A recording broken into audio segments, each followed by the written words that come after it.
Okay. Is that too slow? Okay.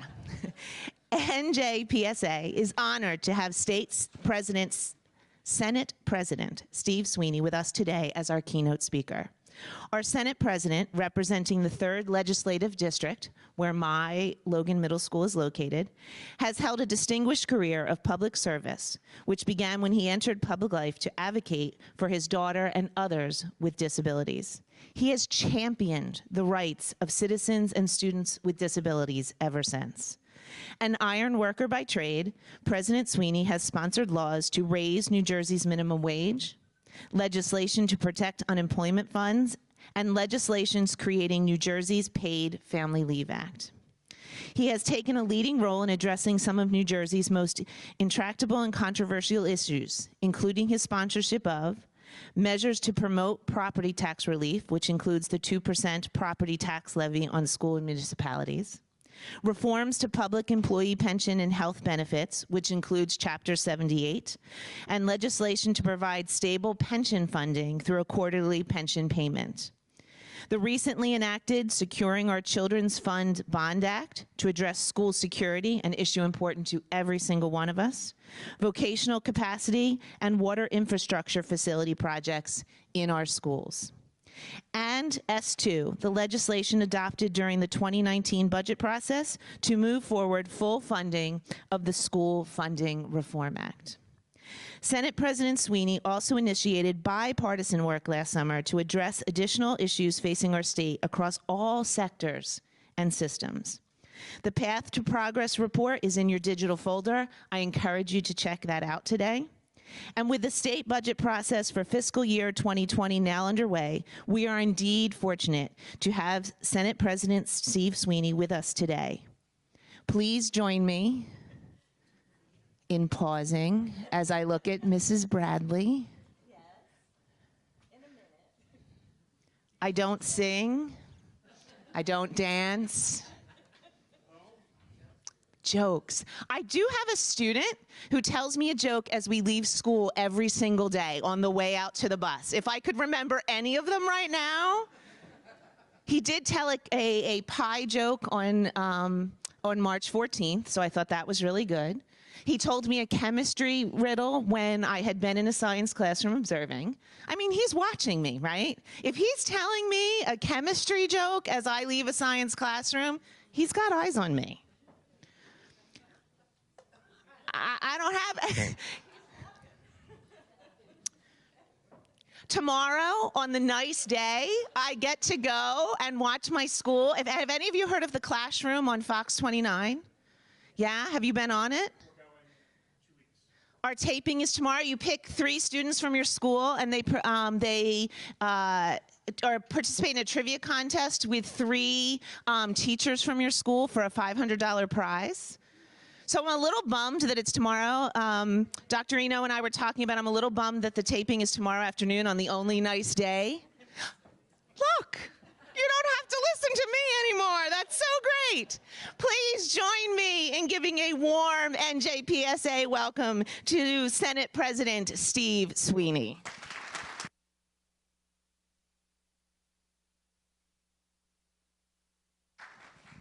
I guess I timed that just right, huh? I walked in the room, I said, oh God, what did I do now? I normally get that reaction when I do my town hall meetings, just so you know. Really, I've been here several times, and I really appreciate the opportunity to come here and have a conversation again. New Jersey, I think everyone in this room knows, we have some serious problems, and we need to address them. We have, not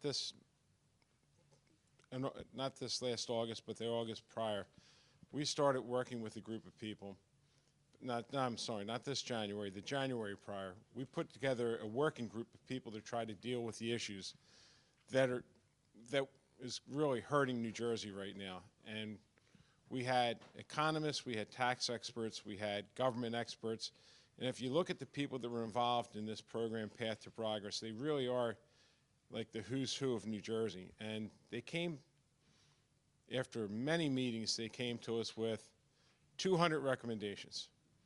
And I was like, we're never getting 200 recommendations done.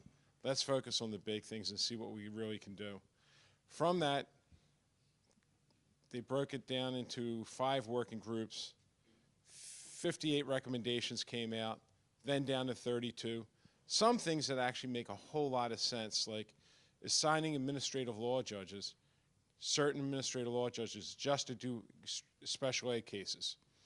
Because, you know, we deal with, and we could do that right now, where just special ed would be dealt with by these judges, because if you only do a case here and there, you don't have as much knowledge. And again, as a parent with a child with a disability, although she's a young lady now, there's a distrust between the family and the school district.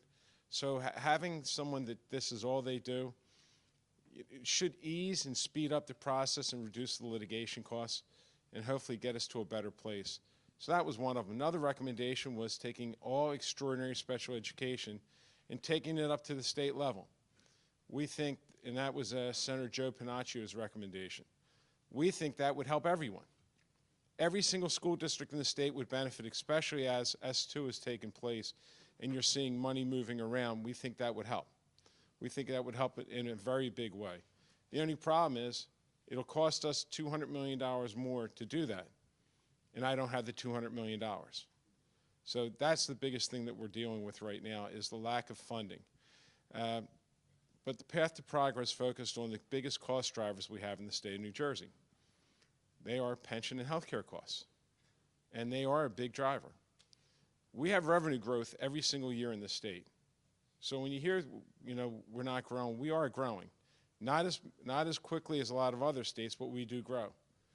But this year, every dollar of new revenue is going to go to pension and health care.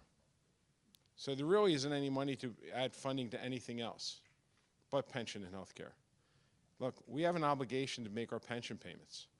We absolutely do, and we intend to do that.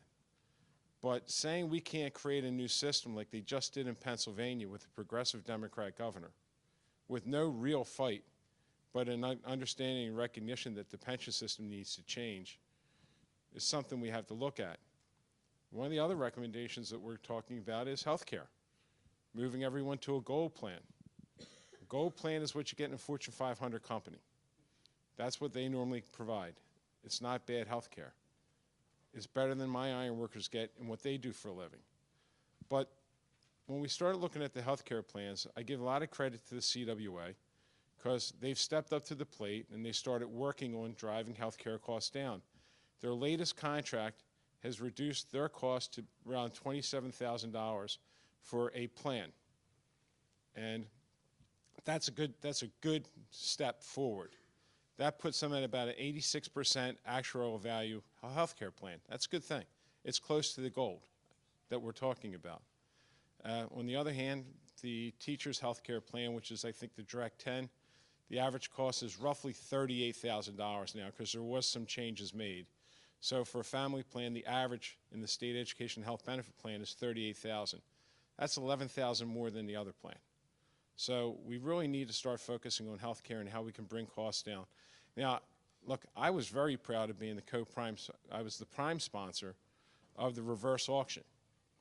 Basically, you know, eBay for steroids, for prescriptions. And it saved $1.5 billion. I was the co-prime sponsor for primary care medical home centers. We think that's going to drive down a lot of costs. So there's ways of driving costs down working. And oh, by the way, we did work with the teachers and the public employees to get those savings. That was an example of a collaboration of bringing costs down without trying to affect care. But our biggest problem is we just can't maintain all of our money going into these two categories. New Jersey right now has the second most expensive four-year institutions in the country. We support those four-year institutions. We're at the 48th state, we're at the 48th or 49th position of support for our universities. So what happens now, what we're dealing with right now is all the states around us now have special out-of-state tuition rates for our kids.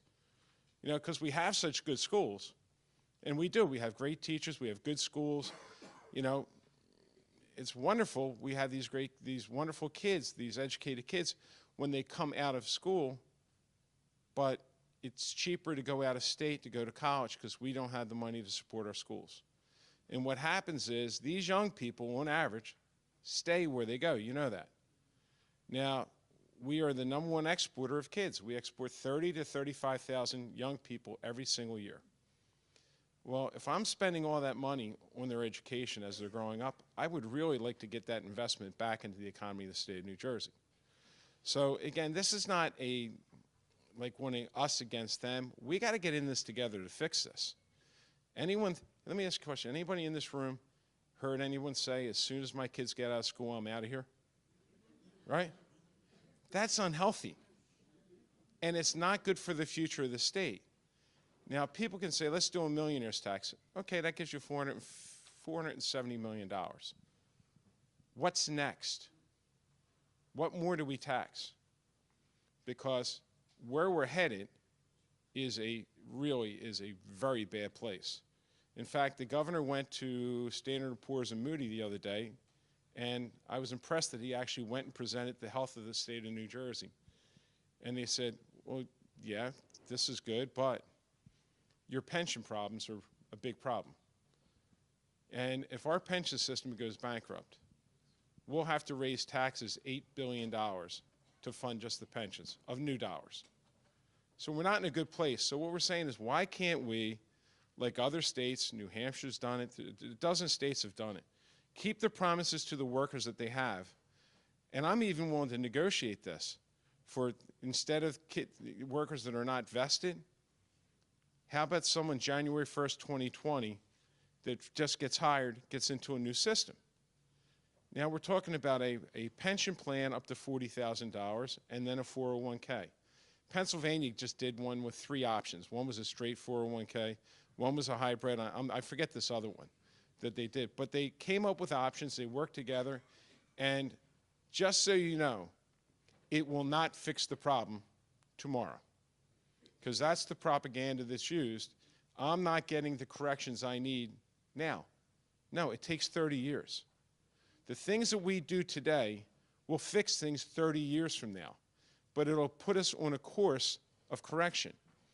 It took us 6 years to get to a $3.2 billion pension plan. This year, we're making a payment. Well, 6 years to 3.2. I got 4 years to get to 6.7. Think of that math. I got to put more money in 4 years than I did in 6 years. It's not doable. Now, I'm proud we were able to get the governor to sign a bill that provided quarterly pension payments. That's a good thing. And they are providing them. That means our money is being, we're earning money, we're making money on our money. Because the pension payment was always the very last payment that was paid. It was always the last one. So that money didn't make any money at all. So making sure we make quarterly pension payments is another good advancement. But even with all these changes, it's not going to get it done. The report just came out, our pension fund underperformed. And we're heading into a correction. I don't know if it's a recession. I'm the chair of 2 pension funds, so I'm pretty keen on pensions. We're heading, and all the many people I talked to said, might not be a recession, but it's going to be a correction. We don't have the ability, if that correction happens, to handle it. So what I'm painting a picture is that we have problems and we need to address them. People have talked about these things for a long time. I've told people, look, I could do this really in an easy way. I could just go to the voters and say, do you want us to do gold instead of platinum? Do you want to change the pension system? But I want to have this dialogue and work with everyone to get this fixed, because it's in everyone's benefit. You know, public employees are taxpayers. Problem is 30% of them are leaving New Jersey when they retire because they can't afford to stay here. Again, I love numbers. I should have been a bookie because I'm really good with numbers. I was bad with names, but I'm good with numbers. But so again, we're dealing with some things that have to be addressed, and we can't ignore them anymore because we're really at a point in time that if we don't address these problems, it's going to become unfixable. And New Jersey, we're already the 5th highest tax burden state in the nation. I don't want to be #1. No one comes to New Jersey because, oh, it's so affordable. We offered Amazon, the state of New Jersey offered Amazon $7 billion between Newark and New Jersey. $7 billion. They went to New York. New York screwed it up, but that's where they were going. They were going to New York. New York has the same labor market we have. You know, the North Jersey, New York labor market's the same. They went to a state that is much more difficult to do business with because they wanted that labor market, but they couldn't come to New Jersey because the financial future of New Jersey is very, very uncertain. So trying to find ways to do things better so that we can capture dollars, do extraordinary special aid, get the full funding of our schools, expanding pre-K. These are all things. Listen, my idea of expansion of pre-K is to birth, not 3 years old, to birth. The sooner you get a child, the sooner they learn. I have a daughter who was in early intervention. She was, my daughter had Downs, but besides that, she was 2 pounds. It's amazing, babies, what they can learn. You know, it was at zero, from birth to 5 years old, 85% of your brain develops. So realize the sooner you get these kids, the better it is for them. And they do much better, and they're much more adjusted. But again, all these ideas come with money. And if everything is going into 2 categories, to 2 areas, there's no money for anything else. And I'm telling you, taxing, after this SALT tax thing that Trump did, this so-called BS tax cut, it crushed New Jersey. It crushed New Jersey. Our average property, hey, I just had my taxes done, and I got to tell you, my taxes, I'm paying more now than I ever did, right? So I didn't get a tax cut, and I don't think many of you will. So, and our property values are going to go down because that's what everyone's projected. Our property values are going to go down about 7%. So how do you make up that 7%? Oh, how do we fund government? Property taxes. It's not a good situation. Now, I want to address something to make it very, very clear. In the path to progress, it said one of the recommendations, and there's recommendations that I didn't agree with, but you don't tell the people that are putting a plan together you can't think or go here or go there. One of the recommendations was, because I want to get this clear because I don't want anybody running out the door to retire, although New Jersey is the only state in the country that you pay less in retirement than you do when you're working. Realize that. New Jersey's the only state in the country that does that. We're not going to change that. We're not going to increase retiree health care costs in retirement.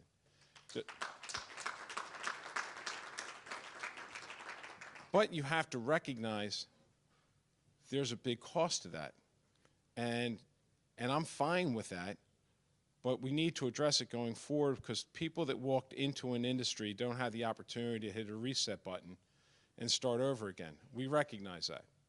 But recognize that this has to be addressed also. But it's not going to happen in this report or this round of reform. But we need to start finding ways progressively and going forward to fix things. One of the recommendations with the path to progress is looking at our assets. We have a lot of assets in New Jersey. In fact, we don't even know all the assets we own. I'm serious. Between, Passaic Valley Water, North Jersey Water Supply, the Turnpike, all these other assets that we have, we're talking about leveraging our assets to put them into the pension system. Now, not privatization, not going to sell off the assets, but to move them into the pension system as a private to private to help our balance sheet. Because our curve right now on pensions is going like this, and we got to try to reduce the curve. Even if we can, it's going to go up, but if we can reduce the curve to buy us time to get this pension system in a place where it all works. So there's been a lot of recommendation in this, and one thing for here, one of the other recommendations, and I can talk for a whole long period of time, so I'll take questions if you would prefer, but there was a recommendation from Lucille Davey, who was a former education commissioner under John Corzine, that we eliminate the K-4s, 6, and 8s, and that we create all K-12 school districts, or pre-K to 12. And one of the things we found out, not all the places, but the majority of those districts, when they have receiving high school, the districts don't coordinate curriculum. So one thing that's going to come out of this report is we're going to mandate coordination of curriculum. we're going to mandate scheduling. We're going to mandate that everyone works together. And just so you know, I'm going to sponsor it, so I guarantee it passes the Senate. I don't know about the Assembly. But the point is, everyone should be working together. I said to somebody, I said, I can't imagine what a 9th grade teacher has to go through if she gets a classroom or he gets a classroom full of kids that all have learned different. You know, it's got to be one hell of a challenge for them. So one of the recommendations was to do that. Now, we're not talking about closing buildings if we were going to do this K-12 school system. The school districts would still, the school buildings would still be there. You would have a principal. You would have teachers. You just wouldn't have an administration. So what we're talking about is trying to find ways to make this work better. And there's a lot of hurdles to get this done. This is not as easy as I'm saying it is. There's a whole lot of things that have to take place to do it. But starting to have the conversation to do it is critically important. There's a recommendation that Governor Murphy told me personally he supports, which is creating 2 countywide school systems. And I represent Salem County, which has 67,000 people total, and they have 5 high schools. So I don't think that's impossible to put that one together and figure it out. And I know, I think it was Hunter or Warren or Sussex, one of those counties was talking about they wanted to do the same. So we're open to try to find ways to work together with everyone to become more efficient and continue the high level, high quality of education that we have. And oh, by the way, if we save some money, that's not necessarily a bad thing. But what we're looking to do is come together, work on some things, and start to turn this ship. Because if we don't, honestly, we're not going to be able to pay our pensions. We're not going to pay our health care. And one last thing. Under Obamacare, which I am a big supporter of, there is a 40% Cadillac tax for anything over a gold plan. So that is going to happen. It's not a scare tactic. It's part of how Obamacare gets funded and works. That's a revenue source. So why are we even arguing over whether we're going to gold if I'm going to tax anything above gold at 40%? We can't afford that. So again, having discussions, serious discussions, real discussions, negotiations, working together to find a way to create a new pension system that keeps the promises that are made, but understanding this next group coming in is going to come in with another promise, but they'll know what the promise is and we'll be able to maintain it. It's not much different than a lot of other places are. But with that, I'd be happy to take questions because, again, I could talk to you guys for an hour and a half if you want. There's a mic in the middle of the room, folks, and Yeah. Paul will also bring a mic to your Oh, one last thing since we're in here. One of the other recommendations could save hundreds of millions of dollars is if we merge the state education health benefit plan and the state health benefit plan together. It would yield hundreds of millions of dollars in savings. But with that, I'm ready.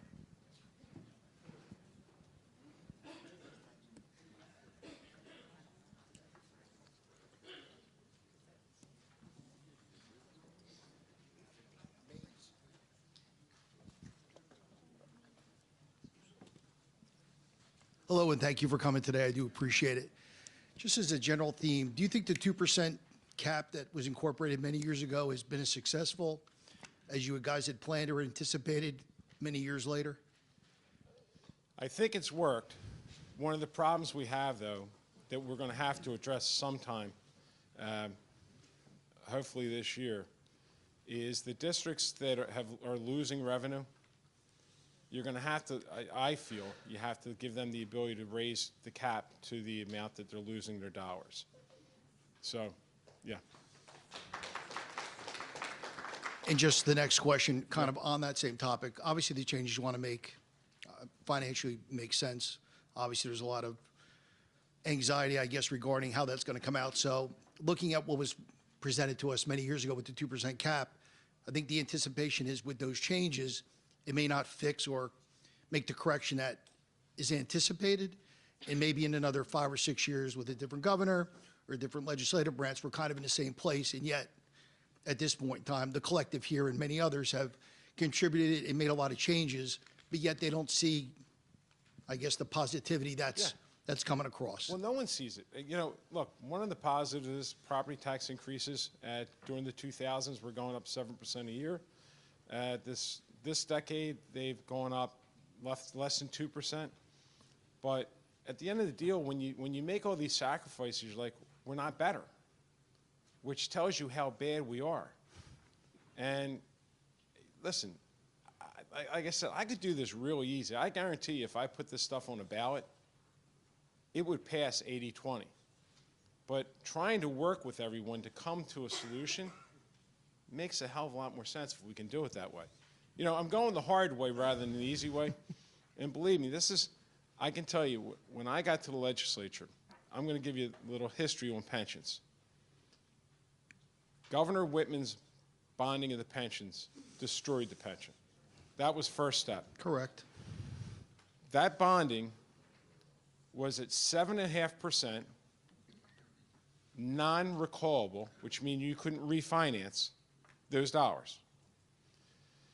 When we're done in 2027, we'll have paid back $10.8 billion. Okay? That's one. But realize it takes two to tango. Public sector unions endorsed that bonding. The leadership then endorsed that bonding. Because I remember calling a senator and begging them. I had just gotten an elected office. Begging them, don't do it. And one of the senators said to me, he says, why? He said, the public sector guys are all in favor of it. Well, for that issue, pensions overfunded now. So now you make enhancements. First thing that was done was contributions got reduced by 40%, from 5.5 to 3.5. Now we're still overfunded. So now what's next? We're going to lower retirement age by 5 years.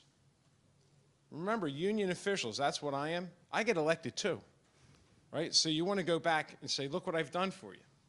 Well, how much did it cost? Nothing. Wow, that's great. And then in 2001 was the mother of all malpractices. A 9% increase in pensions to 800,000 people with not one penny. Now, how are we broke? Oh, and by the way, the assumption rate is what you assume that you're going to make on your investment, was around 8 3/4. So they cooked the books every way possible to make this happen. So in 2002, when I got to the legislature, I'm a union guy. I do paid family leave. I've done the minimum wage bill 3 times. You know, I do workers' rights protections. I met with my friends in labor and said, what are you going to do about the pension? They said, mind your own business, and I did. I really did. I'm like, well, I have no reason to get in a fight with anybody. In 2006, John Corzine wants to raise the sales tax. And for anybody who remembers this, half of the sales tax, $900 million, because it generates $1.8 billion, is going to solve the pension. The other half is going to go to tax relief. This is 2006. I said, I can't vote for that. I represent the poorest legislative district in the state. And I have Delaware. And if you want to go to Salem, try to find an appliance store in Delaware. I mean, in Salem. Try to find anything in Salem, right? I said, I can't vote to raise the sales tax. I've raised taxes, but I couldn't do it. They targeted me. They came after me. They said, well, we're going to make sure you're not here if you don't do it. That's when I put up this website. I got creative. Stop spending my money. And I pissed everyone off. I called longevity, breathing bonuses, and you know, it was one hell of a fight. Well, long story short, the penny passed. Since 2007, you've been collecting this money. So how come the pension's broke? The teachers and state employees' pension system would have gone bankrupt in 2017 if we didn't make the changes around 2010 or 11 when we made those changes. They're going broke because we're not going to be able to make these payments unless we start massive cuts of programs and everything else. So the history is nothing in life is free. You know what I'm saying? There is nothing. If anybody says, I got something for you and you didn't have to pay for it, it doesn't work that way. If you want more out of a pension system, you put more in it. and you have realistic assumption numbers and you manage it properly, and you get a better outcome. But when you legislate pension changes and you legislate healthcare changes, at the end of the day, you've created something that's not going to be able to be sustained. Thank you. Thank you.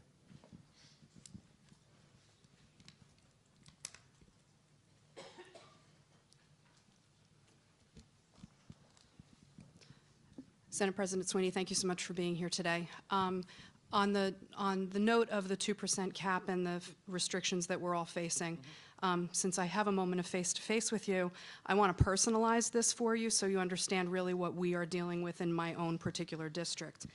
And really, this is sort of a plea for assistance. This comes in the midst of a very difficult and heartbreaking period in my district. I work in Hillsborough Township Public Schools. I'm the principal of the high school. And we recently put forth a referendum for two things. One of them was full-day kindergarten, and the other was fiscal sustainability. Our referendum failed. And it has been absolutely heartbreaking in my district over the course of the last 2 weeks as the lists have been assembled, deassembled, and rebuilt to determine what names are going to go into the slots of the 50 positions in my district that we now are going to need to cut, in addition to charging fees for things like technology, activities, sports, so on and so forth. 6 years ago, Hillsborough Township Public Schools were underfunded by $13 million. Now we are considered overfunded by $5 million, and yet our student enrollment has increased over the last 6 years. During this time, the local fair share has increased an average of 5% annually, but the schools can only tax to 2% on the levy. We are trying to get to the local fair share, but it will remain perpetually out of reach unless something changes. In our district, we have reached the point where this is heartbreakingly unsustainable, and this is going to result in what can only be described as devastating cuts to our staff and our program. It's incredibly important to our schools that districts can get cap relief up to the local fair share, which is what you said, and I'm thrilled to hear that that is something that you are going to be pushing for. I know that ELC just also promoted something about at least going to 4%, but if it doesn't pan out that we can go to the full local fair share, let's please push for that 4% because it makes a difference in ways that you cannot even imagine. For me as a principal, after 20 years of the administrative part of my career devoted to Hillsborough High School, I am at the point where I don't know if we're going to recover. My friends and my family kind of see me as a Pollyanna. I'm always, always unflaggingly optimistic about things, and we will figure it out, and we will find a way. And I don't think we will this time, and we can't do it unless you help us. Well, again, one of the things I'm looking at is letting you raise the cap to what you're losing. But understand, you know, we had to do what we did with S2 because we were not following the formula. I'll tell you how the adjustment aid and hold harmless happened. When we finally decided to vote on the new school funding formula, which meets constitutional muster, is weighted. And oh, by the way, I'm willing to reevaluate the formula. Should be reevaluated every 5 years to make sure that what we passed actually works. Nothing should be said, oh, we did this then and leave it alone. So there should be in legislation that every 5 years that a panel of experts come back and it has to be tweaked or, you know, some people talk to me about geographic boundaries being unfair, but long story short, if we had passed the school funding formula without the enrollment caps and hold harmless, we would have devastated schools overnight. Back in 2006 or 7, whenever we did it, during John Corzine's term. You know, we're proud of the formula because it's constitutionally mandated.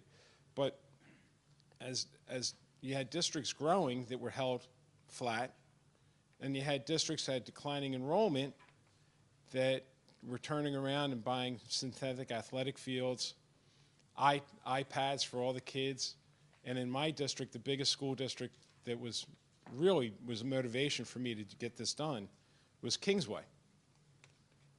In my home county, Washington Township had 12 to 1,600 less kids than they had. They're teaching, their class sizes are small, which is great if we can afford it. Synthetic athletic fields, tablets, the whole bit. And their average taxes were like $8,300. Kingsway, the town sending from Kingsway, their average taxes are $15,000 because they had 1,000 kids they weren't getting any funding for. And they were sharing books. They couldn't run track. Their athletic field was beyond disrepair, and no one in this mood is willing, as you said, to pass a bond. If you pass a bond in today's mood, it's a miracle because people are so tax sensitive. So, like I said, during this whole debate, I'm like, Washington Township announces they're giving iPads to kids down to the first grade. And I'm like, you're kidding me. I have a school district starving, and this debate is raging at the point. You know what I mean? This has been going on for a few years. This just didn't happen overnight. And I understand the position you're in. I think we have a responsibility to help you. Let the local community pay their share. Look, in Jersey City, we gave them a payroll tax because the Delta was so far behind because of pilots. And also, one other thing with pilots. I support pilots. And if a school district if a town like Woodbridge is paying over 116% of their share, they should be able to keep it. But where you have where you have towns that aren't paying their share, the school district has to get their portion, and not a percentage, whatever the percent that should be. Like if the tax burden, say 54, I'm making the number up, 54%, then you have to get 54% of that pilot, because that's only fair, because they're taking your money to say, look, we're good. It's the damn schools are raising taxes again. So there are a couple fixes that we're working on. Thank you for your efforts in that area. Thank you.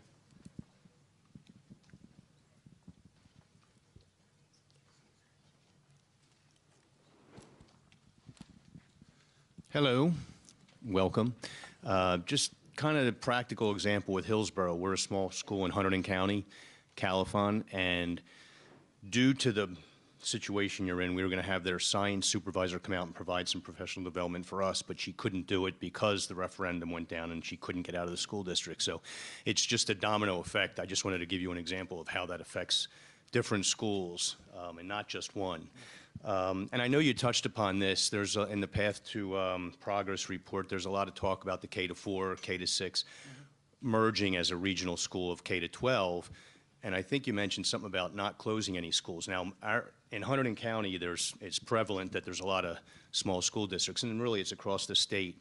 Can you talk a little bit more about that, what it's going to look like, consolidating, regionalizing, things like that? And like I said, I think you said that it would result in schools not closing. Well, not initially, but if you continue to lose population, look, what we found out through Path to Progress, everyone says too many towns, right? They're not efficient. We found out small towns are extremely efficient financially. They don't waste any money. But school districts with less than 500 kids on average spend 17% more than the highest spending districts in the state. So they're just numbers, right? So what we're saying is, no, our game plan isn't to go in and close buildings down, but at some point, if your population enrollment continues to decrease, then you're going to look at those things. But it would be done on a local level. And I think it's Hunterdon and Warren and Sussex County are actually losing population. They're losing population, and where they're going? To Pennsylvania. They're just going right over the bridge. So, addressing these type of issues where we don't hurt teachers, but we want smaller class sizes. And if we can save money, maybe we can expand our pre-K programs more. Maybe we can put back into technology. You know what I'm saying? I'm not saying take all the money. I'm saying let's make it better. Okay? Thank you. Good morning, Mr. President. Thank you, first of all, for addressing the rumors that we've all been dealing with. We've probably fielded at least 24 calls on people who are retiring as of February 1st in order to avoid the change, which you said is not going to happen. So thank you for that. And I know the NJA is here. Hopefully they'll put that on their website so they'll stop scaring all the teachers. Could you speak a little bit more? Many members probably don't see or don't understand where the savings will come in the merging of the SCHBP and the SHBP, since only about 40% of school districts are in the SCHBP, but every retiree is in the SCHBP. Yeah. Well, the savings actually comes because the one plan's at 27,000, the other one's at 38,000. If you merge it down to the 27,000, there's even 40%, there's big savings. And it sets a bar on healthcare costs. Listen, I know a lot of people go out and do a better job and get a better number and negotiate healthcare, and we're great with that. But right now, the way this is set up, it's just, we figure we can save $300 million by merging the two. Look, and that's trying to get as much data as we possibly can get to make those assumptions. You know what I'm saying? So I do know a lot of districts go outside the state education health benefit plan. I know that. And thank you for doing it. You're working to try to bring health care costs down. But the point is, the state of New Jersey, we pay all the retiree health care, right? We pay the employer Social Security portion. And what is the other one we do? We pay Social Security, retirement health care, and what else do we pay? The pension costs. We pay all the pension costs. Think how much the property taxes would be if the state didn't pay all those pieces, right? It's kind of scary to think of those numbers. So that's a hidden cost. And just so you know, there have been legislators, not me, that said we should start sending some of the pension costs back to the school districts. Think about that. Well, you know, where they say, there's too many ladies in here, S flows downhill. If I don't have it, I'll just say, listen, you got to bear part of this. These are your employees, not my employees. I'm not promoting that. But when you don't have money, you got to think about it. When we run out of when we run into problems financially, you look at the biggest pots to capture. You're like, we'll shut a road program, like the asphalt overlaying program for the state of New Jersey. When you have a budget shortfall, there's $300 million. Break the glass, take the money. The program doesn't happen. But at some point, when you start running out of money, you start looking at big pots of money where you can get savings, and they'll start looking at those things. It's on the map of some legislators, I can tell you that right now. Okay, thank you. Good morning, Senator Sweeney. Bob stole my question, but I have another question. My name is Tom Macchiano. I'm from Jersey City. Yes. I know you mentioned the payroll tax. Yes. Right now, will there be relief for Jersey City while the payroll tax is being battled in the courts as to when the city will release the funds to the district? That would be up to the Commissioner of Education and the Governor, to be honest with you. You know, we think that raises about $80 million a year. Mm-hmm. And since the cuts in the beginning, not that they're small, yes. Is Jersey City $27 million this year? Yes, we're about 95 in shortfall, 95 million total in shortfall. I guess my point is 27 with what we're doing, 27 million. So, you know, again, we did that tax, and what we actually put conditions on the tax too, mm-hmm. that you can only, if we raise 80 million a year, every year, and you lose 27 million, you don't get to spend that rest of the money. You could put that in for next year. Yes. You know, so you build up a cushion so that over a period of time, it's 7 years, you try to level the playing field. But really, that's up to the governor and the Commissioner of Education to make that determination. All right. Also, we would like to extend an invitation for you to host a town hall meeting in Jersey City. Hey, listen, I love it. I go all over the state. They yell at me everywhere. I'm fine with that. Thank you. Thank you. Good morning. I'm Jim Quinn. I'm principal in Howell Township. And I'm just asking about Chapter 78. Yes. It's killing us. Between my wife and I, she's a teacher and principal, we're bringing home less money every year. We can't plan for it because we don't know what the raises are going to be, what the increases are going to be. I can't budget, and when I do, I under budget, and you know, I'm left holding the bag. Is there any plan to change the funding formula for the Chapter 78 to say, you know, for example, with the retirees, you're doing 1.5% of their income when they retire for their benefits, you know, for new retirees.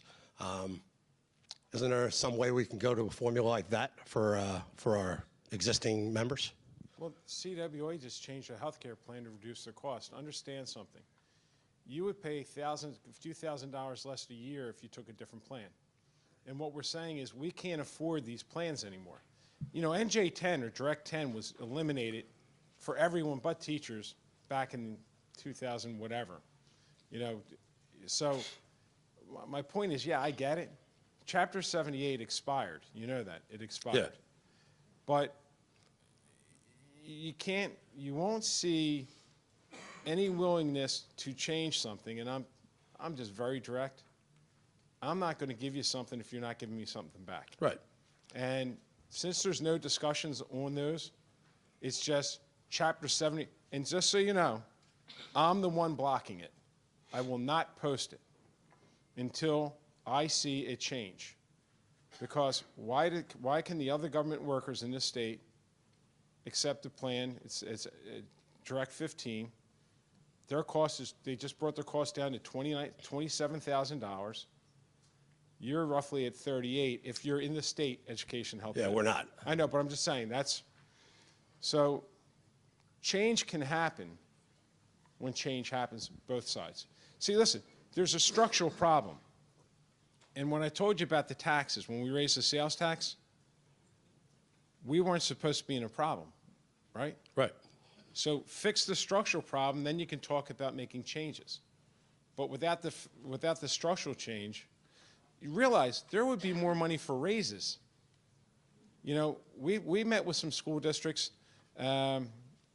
We went with one recently. We said, if you made this change, you'd have $8 million more a year by going to a gold plan, right? Or no, just to the state health benefit plan.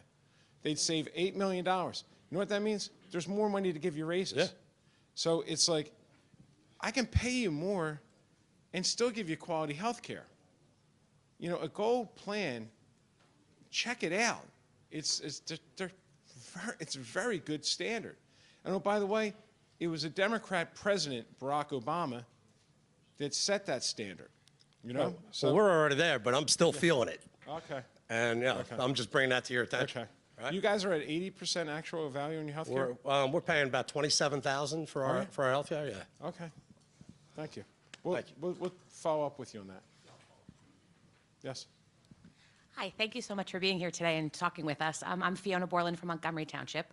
First, I've heard you mention technology a few times, and I just want to make sure that when you're considering that as something that school districts add to their budgets, it's not an addition, it's an essential. You know, you've started about talking about keeping our New Jersey kids here, and I have a daughter at Stockton, so I'm doing that. But just let's make sure that we don't look at that as an ancillary bell and whistle anymore. It's an integral part of a tool that our kids need to learn. Well, I agree with you. And my point is, every school should have the best technology available. Right. But if all the monies go places where we can't put it back in the classroom, and again, people are very tax sensitive. You know that in this state. Well, and I have a question about that. So earlier today, you mentioned about the millionaire's tax. Can you just elaborate on whether or not you do see that as part of the solution, or what your pros and cons are of that? I won't support that until we fix the structural. I wouldn't even consider it until we fix the structural problems that we have. And just so you know, it's not a secret what the structural problems are, and they can be corrected. So, look, if all we're going to do, all I can tell you is, we did a $5 million millionaire's tax that gave the governor half of what he asked for last year. I got to do another tax now in order to do more spending. You know what I'm saying? We have to fix New Jersey now. We want to promise and keep pensions for the people we gave them to. But acting like putting your heads in the sand and saying, like, we're never going to make changes to our pension. Oh, guess what? When it goes bankrupt in 2027, you absolutely will make changes. And what happens then? It's our ugly changes. You know what I mean? And then Raise taxes another $8 billion at one shot. Thank you. How many people are going to want to stay here? Thank you. One more. Sure. Me.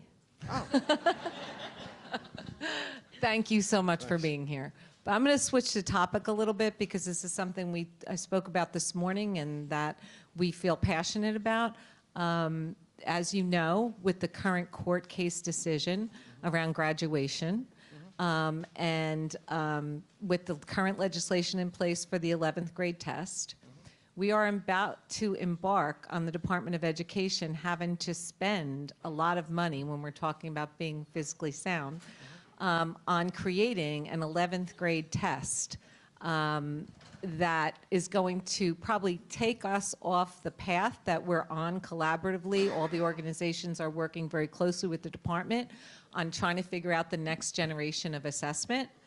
And so we fear that, similar to what happened with Park, a quickly made test, one that rolls out to the field quickly, implementation being the issue, is really going to detract from all the good work that is currently happening in the state to make better learning, a reality.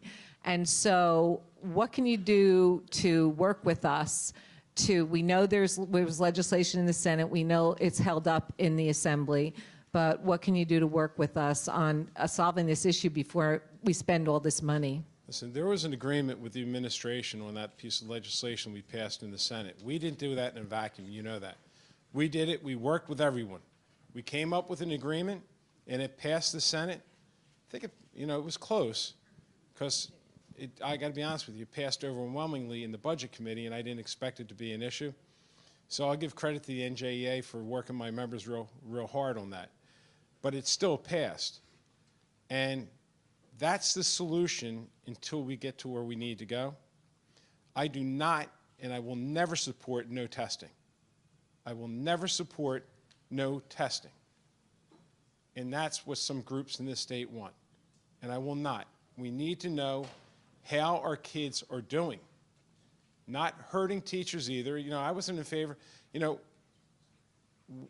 Senator Ruiz and myself, we had it, I think, at like 10% of the teachers, right? It was 10%. Because we weren't looking to go beat teachers up.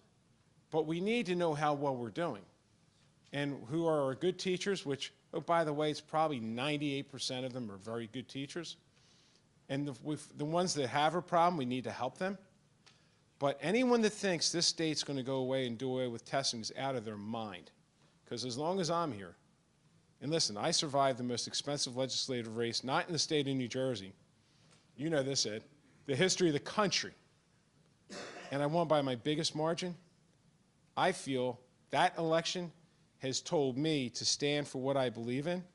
I believe in testing. I believe we work collaboratively. We came up with a good solution, and now the governor has to tell the Assembly to go ahead and do it. Thank you. One more thing. Listen, I really want to thank everyone for being really polite and asking questions nicely, because normally when I do these things, I get yelled at and screamed at, and I'm told I don't know what I'm talking about, and I do. But look, I want to work with you. We want to work with this organization. We want to work with the School Boards Association. We need to advance change, not for the purpose of just change, but to improve. And we're all in this together. If we're not, understand this. If it's us against you, we're all losing. We together can fix this state and make it better and improve education. So I am committed to working with these groups, all groups, to come to a solution that makes things better, but not change just for the purpose of change, but change to improve. And understand something, change is the hardest thing anyone has to do. Because I got what I have, I like what I'm doing, and why should I change? Because we can always do things better. Thank you.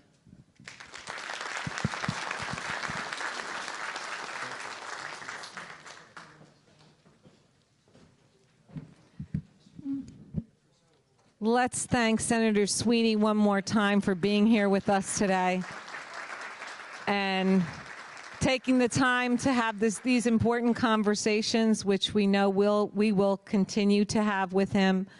And at this time, we're going to switch gears a little bit. Well, actually not, because I ended asking a question about assessment, and we're going to move right into the latest and greatest from the Department of Education around what's happening with assessment. One of the things I like to point out is there's a lot happening around assessment as we collaborate toward the next generation of assessments, but we're also working on the standards and addressing curriculum issues. And one of the things that's happening, as you know, is that there are teams of ELA and math teachers from around the state working now to unpack those standards into really clear student-friendly learning objectives. Those instructional units will be coming forward. I was happy I sent an invitation to our members who were directors of curriculum, supervisors of curriculum, and had the job closest to that work to an event here to learn more about the CAR vision last Friday. And we had a sold-out morning and afternoon. We got to talk to over 250 educators who are really excited about this work moving forward. So, and that CAR vision is in your packets, and digitally, it's in our digital folders. A vision that's agreed upon by all the organizations here today. Actually, you'll see their logos on that vision. So we do agree on the important work needed to be done to move teaching and learning forward in the state. With that, I really am fortunate to have Dr. Linda Eno here. And Dr. Linda Eno is the Assistant Commissioner for the Division of Teaching and Learning at the DOE. But more than that, she has been a true colleague, a true friend. I talk to her a lot. I mean, she'll tell you. And always available to call and question and have good conversations about what you really need as far as tools to move teaching and learning and leading forward in the state. So Dr. Eno, was a former principal at Biotech High School in Monmouth County, a former CTE teacher, and most importantly, a former NJPSA board member. And so we are happy to be a partner with her on some of the important work in her division, and it's my pleasure to welcome Dr. Linda Eno this morning.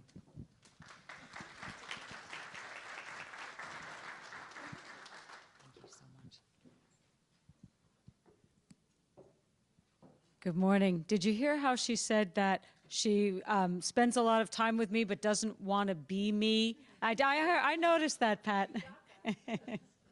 Excellent. It is a pleasure to be here today. Thank you so much to Deb Bradley and Pat for having me. It's a real honor to be among so many of you today. I see a lot of familiar faces and want to give a shout out to some of my colleagues who were recognized as excellent educators, visionary leaders. Paul Mucciarone was a principal I worked with for a long time, and to see so many of you stepping up in leadership roles. You heard a lot about collaboration today, and we are committed at the Department of Education to collaborating in support of our 1.4 million students. The topics that I have listed up there are just some of the things that I want to highlight today as we talk about our theory of action. We don't have a new theory of action here at the Department of Education, but we have a different emphasis on it. It has long been held that if we have high-quality standards and standards-based curriculum, instruction, and assessment, and we lead collaborative conversations that build professional capacities in our schools and in our districts, we can improve outcomes for all students.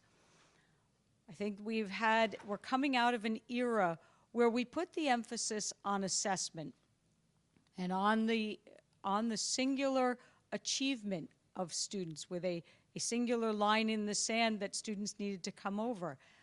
We're not talking about moving away from assessment, but we are talking about evolving the conversation to put the emphasis back on professional capacity. We believe that our educators are doing a great job. Let's look at graduation rates. Graduation rates increased over the last 4 years. We are graduating about 2,000 more students a year, but maybe more importantly, certainly more importantly, are the fact that that increase is made up of subgroup increases in all categories that we talk about on a daily basis. Our African American students had percentage point rises of about 17%. Students in L groups and special ed groups rose about 7%. Our Hispanic group rose about 11 percentage points. Excellent job. That's a round of applause to you. That doesn't happen because we sit back and take the vacation days that we so richly deserve. It happens because every day you go out there and listen to what your students need and work hard to meet them where they are. But it would be remiss to think that, let me just give the shout out to these 3 districts, Asbury, the Team Academy Charter School, and Salem City, for showing the greatest rises over that time. Big increases. And again, it's happening many places in the state, but just a nice shout out, I think. But I want to remind you that we don't believe that a singular metrics tells us about the job that you're doing or about what students know and are able to do when they leave schools. I'm looking at Diana Pasculi, Deputy Assistant Commissioner of Performance. She and her team released these performance reports on March 12th. These are intended to help you and your communities learn more about your schools and districts, start conversations, and engage with your stakeholders. These performance reports have been enhanced in the 17-18 school year to be more informative and clear, more navigable, and to put the emphasis on student growth. That is part of the shift that continued or that started over the last few years and is a critical part of the conversations that we're having now. How are students growing compared to other students at similar starting points? That emphasis is shown in these performance reports by moving where student growth was found in the performance report. So instead of burying it in the back, found up front, so that you, when you're having conversations with your community, can put the spotlight there.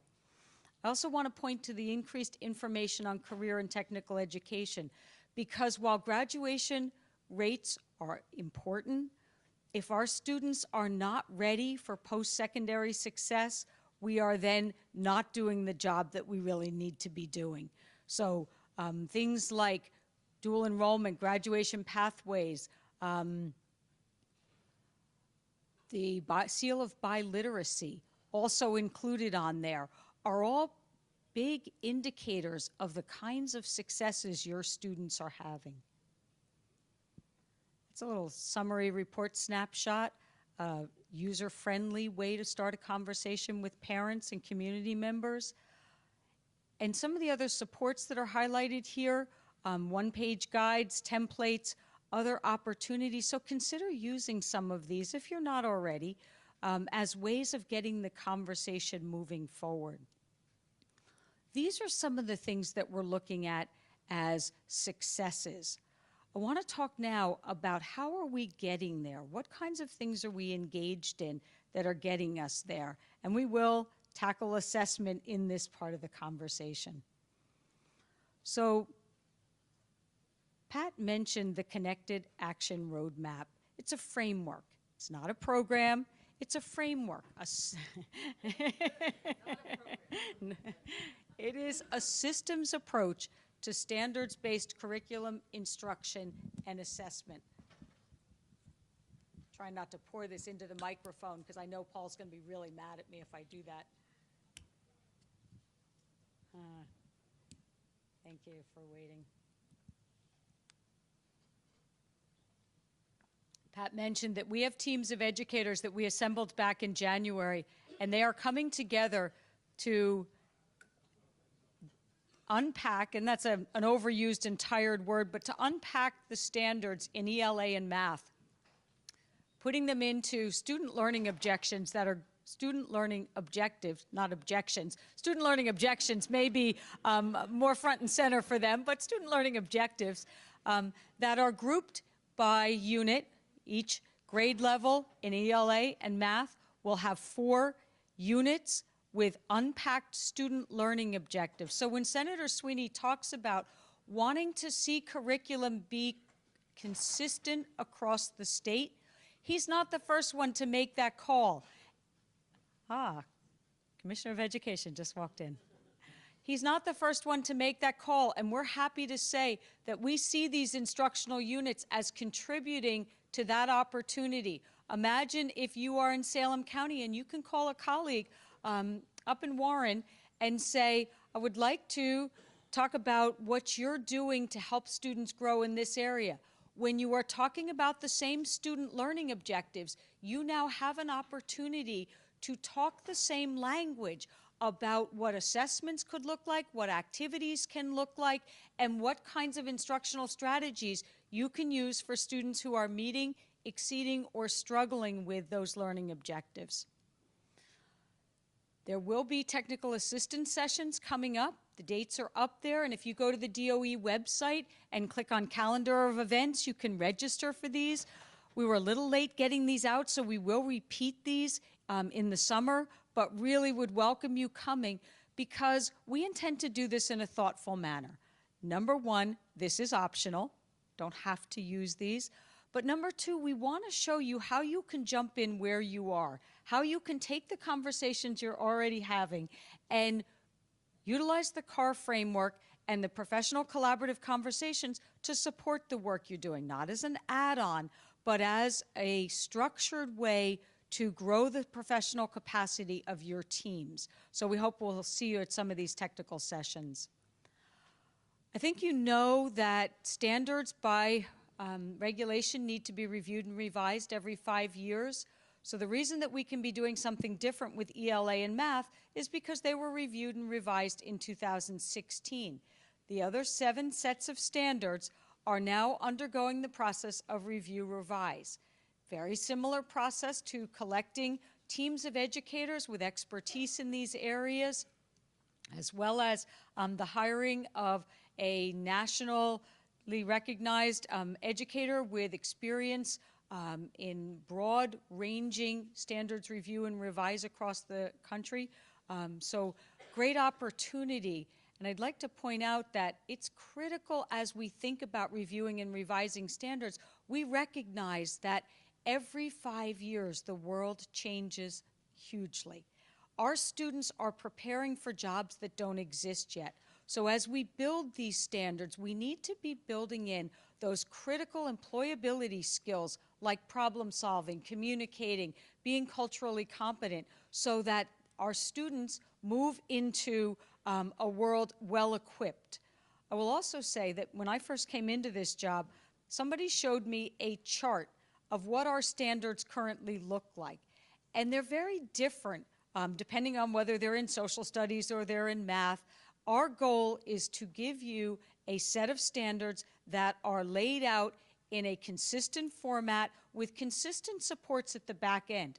So social and emotional learning competencies, how do those fit in to social studies? How could they fit into math? It is our goal to make sure that those appendices are consistent across every subject area. Assessments. We heard a lot about assessments today, and I think it's important to say that we believe that the instructional units in ELA and math will also serve to be a better blueprint and roadmap to assessments at the state level as well as within district at the formative level. We have been deeply engaged, and again I'll shout out Diana Pasculi's team for leading the work, both phase 1 and phase 2, around what should next generation state assessment look like. Governor Murphy was clear. We are moved away from Park. And the next evolution of state assessment is is underway. Conversations initially were very broad-based, and now there are teams of educators working to dig into the kinds of issues that were identified in the first round of outreach, things like accessibility, testing for our special needs students and testing for our L students. These working groups are digging in on data in ways that are very difficult to do unless you have deep expertise and deep working knowledge. So moving that conversation forward is still happening. But what has also happened is that we have had to pivot, okay? December 31st, there was a court order that took us back to legislation that requires a comprehensive 11th grade assessment. That court order also cut out our current graduation assessment requirements under 5.1 in the code and left us without direction in terms of graduation assessment requirements. Follow-up court order provided pathways for the class of 2019 and the class of 2020. Those students have the opportunity to use the same graduation assessment regulations that were in place for the class of 2019. It provided for 3 pathways, no sitting requirement in place in order to access those pathways. So students in this year's graduating class and next year's graduating class have a clear pathway. The thing that has made everybody say, I would not like to be Linda Eno, is that we are now actively engaged in planning for the class of 2021 and beyond. And so right now we have to operate under the statute that is guiding assessment, and we have to move forward post haste. We don't have time to wait because districts cannot go into next year not knowing what it is they are going to need to do for their students. So that is the current state, and we are actively engaged with stakeholders, the state board, and anybody that is coming our way to have these conversations about, okay, what does this need to look like? There are many other conversations going on around the state, and you heard Pat address that, and you heard Senator Sweeney respond to that. That's not where my conversation is right now. My conversation is very focused on the immediacy of the task at hand. So I just want you to understand where we are, and when I move through the end of this, we'll give you a chance to ask some questions because you may have some things that are on your mind, but let me move through the end and then we'll see what I can answer for you. So I just want to highlight a couple of opportunities that are out there. I talked a little bit about post-secondary success, and I think it's clear that we're in a different era now. How many people got to see the Office of the Secretary of Higher Education's plan for higher education and Bill of Rights, Student Bill of Rights? Yeah, a couple of you. If you hadn't seen it, please take a look at it. Not only is she a very articulate author, but a very passionate advocate for a landscape of post-secondary opportunities that are very different. So moving away from defining post-secondary success as a 4-year college degree to say there are a lot of pathways to post-secondary success, and we need to create more on and off ramps for our students. We need to be more cognizant of our students' needs to earn and learn. We need to be more flexible with what students gather during their high school years so that they leave us with a toolkit of relevant and useful credentials and courses. I should say credentials, courses, and experiences that will tee them up and articulate clearly for post-secondary success. I think one of the things we heard very clearly in our first phase of outreach around assessment was that students' motivation in high school was not aligned to our testing system. And so we lose students in terms of really reflecting what they know and are able to do because they don't care about it. We need to do a better job helping students understand what we ask them to do, the purposes for it, and aligning their motivation with ours. So what you can see here is just a bit of a career and technical education landscape. Perkins' federal money comes to us at about $24 million a year. And this is money that supports students in gaining those kinds of experiences, credentials, and courses that tee them up for post-secondary success. What you can also see is that more of our students are educated in career and technical education in our comprehensive high schools than in our county vocational schools. We have a bond act that is going to put some significant money into our career and technical education schools by county. We think that's a great thing, but it is not going to change this balance. And we need to help more comprehensive high schools begin to understand how to access these dollars and begin to offer students the kinds of experiences that will really tee them up for post-secondary success. That's just a little bit about the Bond Act. So it will be, there's $350 million that is going to be split between career and technical education and school safety. So that those applications are well underway and will be going up to the governor's office shortly for review and revise.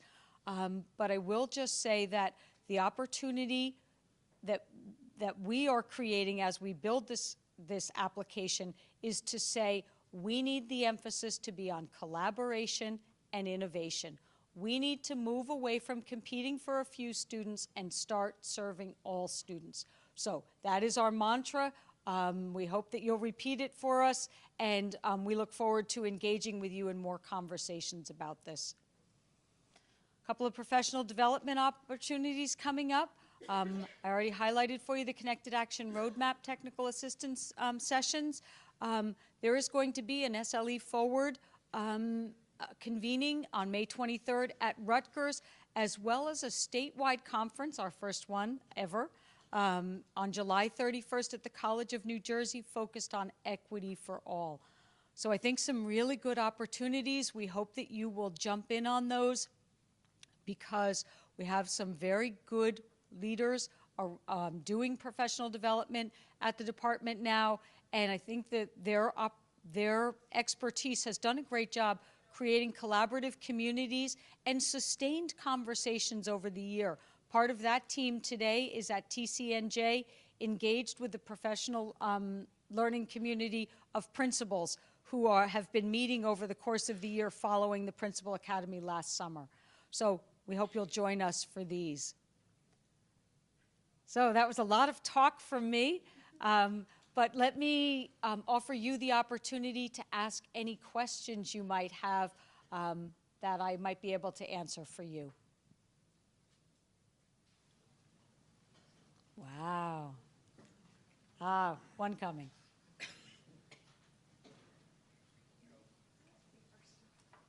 It's not easy to get around here. We do that on purpose so not too many people ask us questions. Good morning, Linda. Amy Stella. Good morning, everyone. Northern Burlington County Regional School District Director of Curriculum and Instruction. We're very proud to have a very strong CTE program. We do receive Perkins funds, and we're finding it increasingly difficult to find teachers. Any advice? Great question, Amy. You couldn't have teed me up better. So many of you are probably aware that at the March board meeting, we introduced at first reading some changes to the regulations around how folks come into career and technical education. So what we found, the team had done a landscape analysis back in 2017, and there have been ongoing conversations. And what we found was that there were some unnecessary barriers and some linguistic quirks in the regulations that, by straightening those out, opened additional opportunities for folks to come in through work experience, through degrees that are comprised of a collection of credits, as well as opening up a new pathway called Teacher Bridge Pathways, which allows certificated teachers to cross over into career and technical education. So it's not a total fix, because we are absolutely heading towards a retirement cliff particularly in health sciences. And we also recognize that the basic skills exam has proven to be perhaps not the best indicator of teacher success in career and technical education. I talked to a superintendent yesterday. Now that I got you up here, I'm going to keep you standing.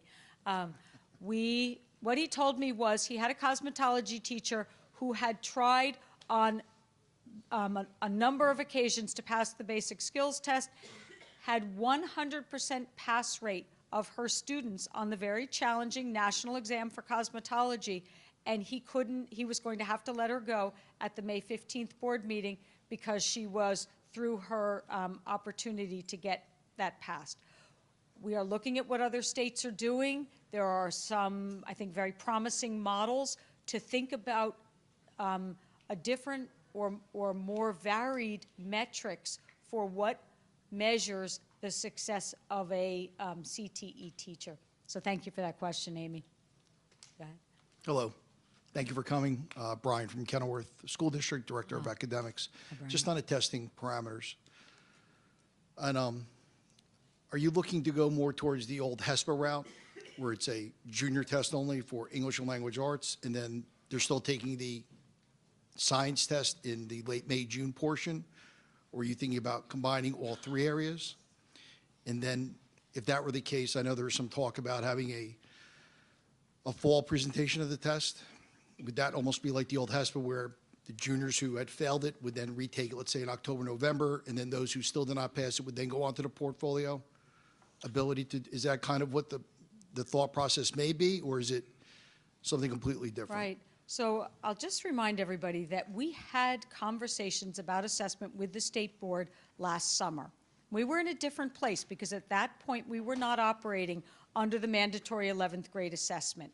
So at that time you heard the department say, we believe that graduation assessment requirement should be earlier in a student's career in order to allow for more differentiated activities in junior and senior year.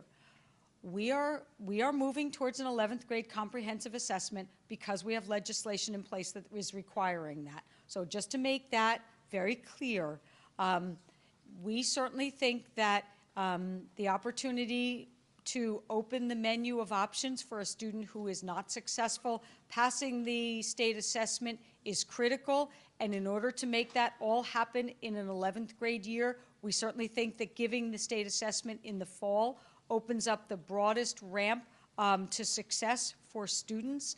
That is not to say that we think that that's the optimal or best strategy, but that is certainly our thinking now. I think there was one other thing you asked me about a the retest. science. Well, really it's about, so obviously they would just be taking, in theory, the math and language arts, their junior year of, let's say, the same May window, and they're still taking the 11th graders would still be taking the science exam a little later within that same window also, or are they going to be combined for math, language arts, So we and will not science? combine them. Okay. We will not combine English language arts and science. And again, thinking about doing the English language arts and math in the fall so that we have the broadest opportunity for students to demonstrate success on alternate assessments during their junior year if they are not successful passing the state assessment. And just one last clarification. So in essence, the current sophomores for next year's juniors, for example, they may be taking an assessment for the English language arts in the fall. So And then they would not be taking the traditional in May, and then as seniors without qualifying Right. scores. Okay, Right. so really Right. you're looking at perhaps a fall test So for the that's- current juniors. If they do not pass, then they have other that's one opportunities. option on the table. Okay. Right, and we have to continue our conversations with stakeholders and with the state board in order to come to decisions around that. Could end up with spring testing like we've had in the past. There's so many factors, right? Our ability to turn around a test that we don't currently have, that's a big factor. It's difficult. Right, so we have a lot of things that need to happen before we can give you a decision on that. But I was acknowledging when you asked whether or not that was an option on the table, that yes, it's an option on the And table. cutoff scores and those other things will be readjusted accordingly regardless of whatever the test is itself. So the state board's been talking about looking at cutoff scores, and the test will be a different assessment. So, but I just want to flag the question about matching this up to the HESPA.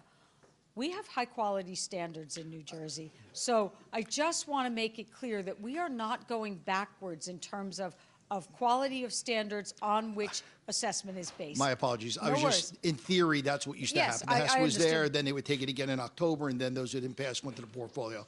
Just the structure of it or the framework would be similar, but not the HESP, I understand. We'll work through the structure, and as soon as we know, you guys will be the first to know. Thank you. Last question. All Yes. right. Good morning. My name is Philip Schaefer. I'm principal of Wildwood High School down in Cape May County. Congratulations. We have the largest population of students who are below in poverty. And my question is, sometimes they have some obstacles when it comes to the park appeals and the portfolio appeal process.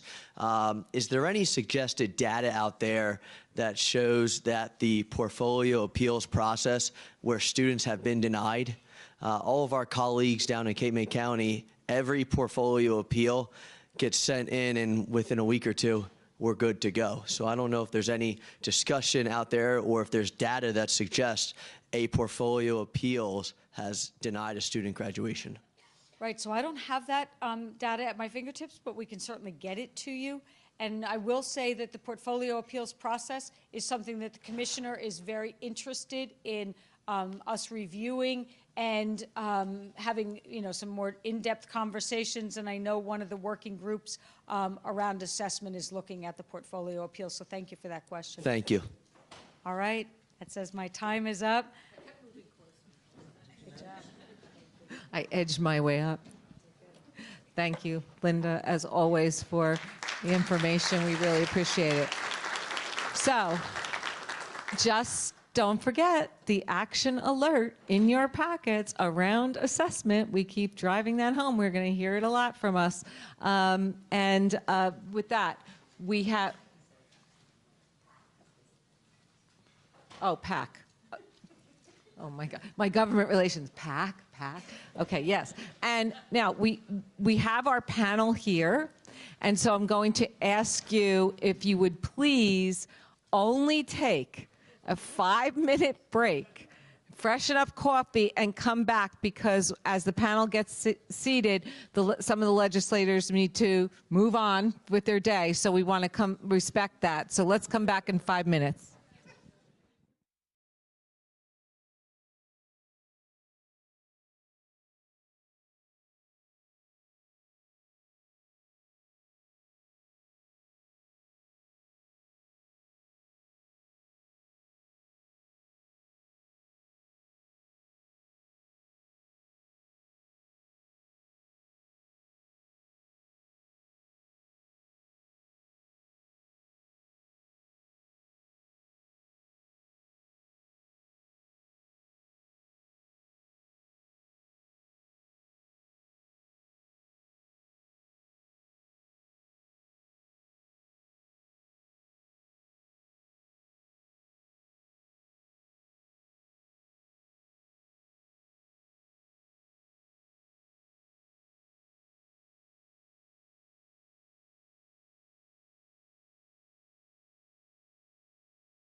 Association and the very proud principal of Hillsborough High School.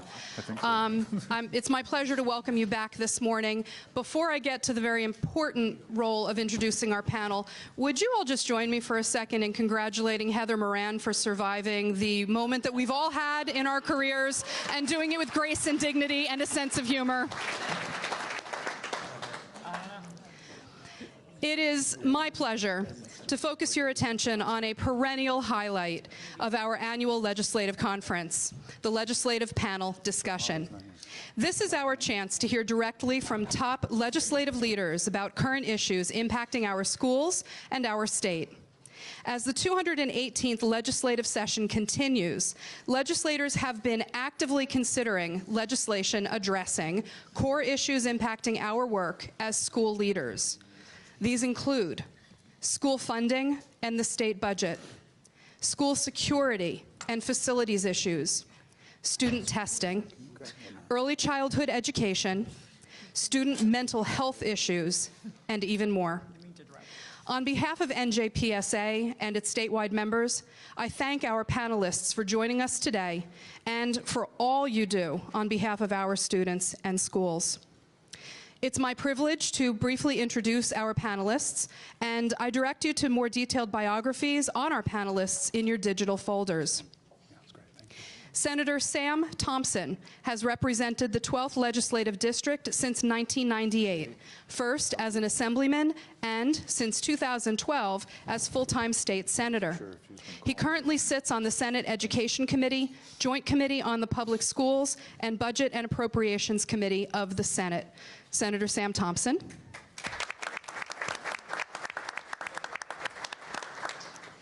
Assemblywoman Mila Jasey represents District 27 in Essex and Morris counties. She serves as Deputy Speaker, Chairwoman of the Higher Education Committee, Co-Chair of the Joint Committee on the Public Schools, and as Vice Chair of the Education Committee. Assemblywoman Mila Jasey.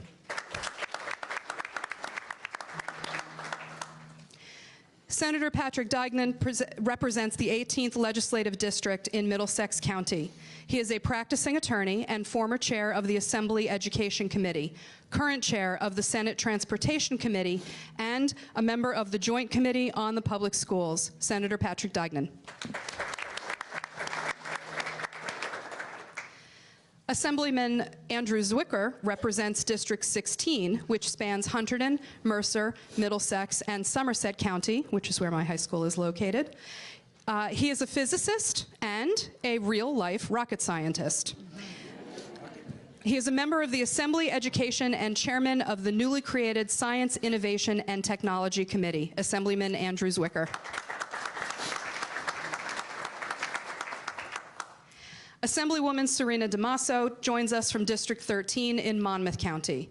DiMaso is an attorney and full-time legislator. She serves on the Assembly Education, Human Services, and Law and Public Safety Committees. Assemblywoman Serena DiMaso. And moderating today's discussion is Mr. John Mooney, a top education reporter in New Jersey and the founder of NJ Spotlight, an award-winning editorial website that delivers news and analysis about politics and policy impacting New Jersey. Congratulations are also in order for John, NJ Spotlight, and frankly, all of us, with a recently announced partnership between Spotlight and NJTV News. We look forward to what the future holds for NJ News and public policy coverage. It's my pleasure to turn the program over to John, who will begin our discussion. Enjoy. Thank you. Thank you. Is this on? Yep. Good morning or afternoon, everyone. Oh, still morning. Good morning, everyone. And thank you, Karen. We are very excited about this new partnership. I might point out that NJTV was here for the previous panels, and of course, I get up on stage and they leave. So I guess I don't have a face for, or I do have a face for radio, certainly. But much, I did want to, and Karen made this point as well. Much is changing in the world of journalism, and as obviously in terms of the multiple platforms that folks are using.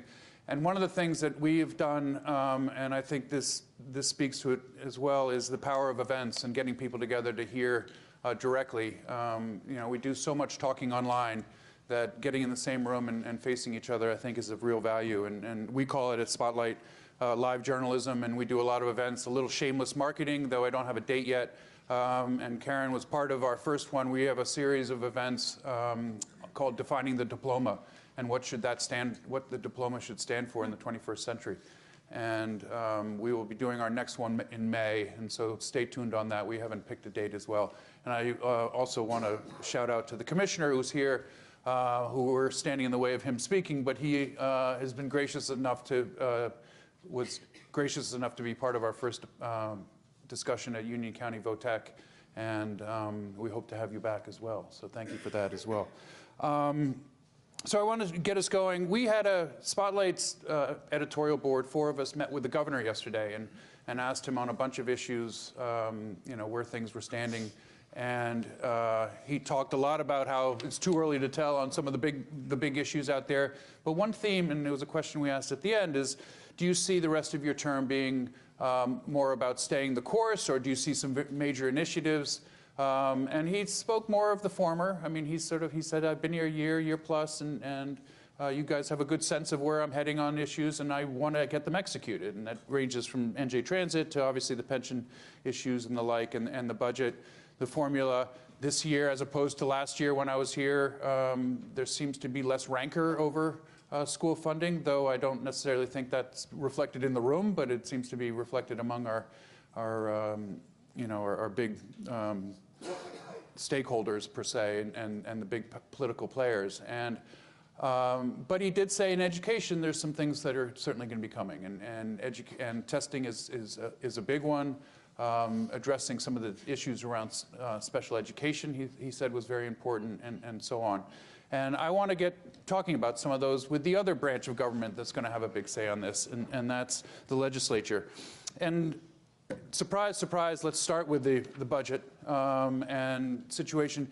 Can I get a show of hands from this panel of who have significant number of districts who may be seeing cuts or level funding under this current budget? Okay, so a split here and some others. Speak about that. We are now 2 years into a funding formula, or at least phasing into a funding formula that has winners and losers. And obviously a lot of concern in this room, and we heard of cuts coming and layoffs coming, and you've read about elsewhere, Patterson being among them. That was just written up, 200 layoffs that they're envisioning, and reduction of arts programs. How do we balance both getting to a full funding of a formula, if that's what you think is the end game, with the reality that it's going to cause some hardships? And we will start with you, Senator. Of course, there were, I think, something like 180 districts that, with S2, are now receiving less funding than they were before. A lot of people are very unhappy with S2, but S2 is something that should have happened long ago. The SFRA was passed 10 years ago. At that time, when it was passed and enacted, those that put it together ran their numbers, and when they ran their numbers, they came to the conclusion that, well, there were a number of school districts that were already getting more funding than they would get under SFRA. And they felt if they made a sudden cut to them right then, it would be disastrous. There are other districts that were going to get so much more money than they ever had. They actually made statements that people wouldn't know what to do with all the money they get. So it was intended that they would phase in the changes over the next 10 years. It never started. 10 years later, it was still the same situation. I have, like I say, quite a few districts that are losing substantial money under S2. However, one district, I'm on the budget committee, and we've been conducting budget hearings. We were down in Salem County yesterday, and we had quite a few school superintendents there testifying on it. And both in Salem County and in Newark, when we held a hearing, there were people from one district that were there saying thank you. And that was one of my districts, Chesterfield. It was the most underfunded district in the state, getting somewhere between 7% and 9% of what they should get. They were saying thank you. but they were the only ones saying thank you. There were many others saying, oh, you're killing us. You don't get a lot of thank yous, I imagine, We do are you? going to have to make changes to assist those districts that are losing money. There are a number of changes I think we're going to have to make statutorily to help them as it is being phased in. For example, an exemption on the caps when they're trying to, the 2% cap, and a variety of other things.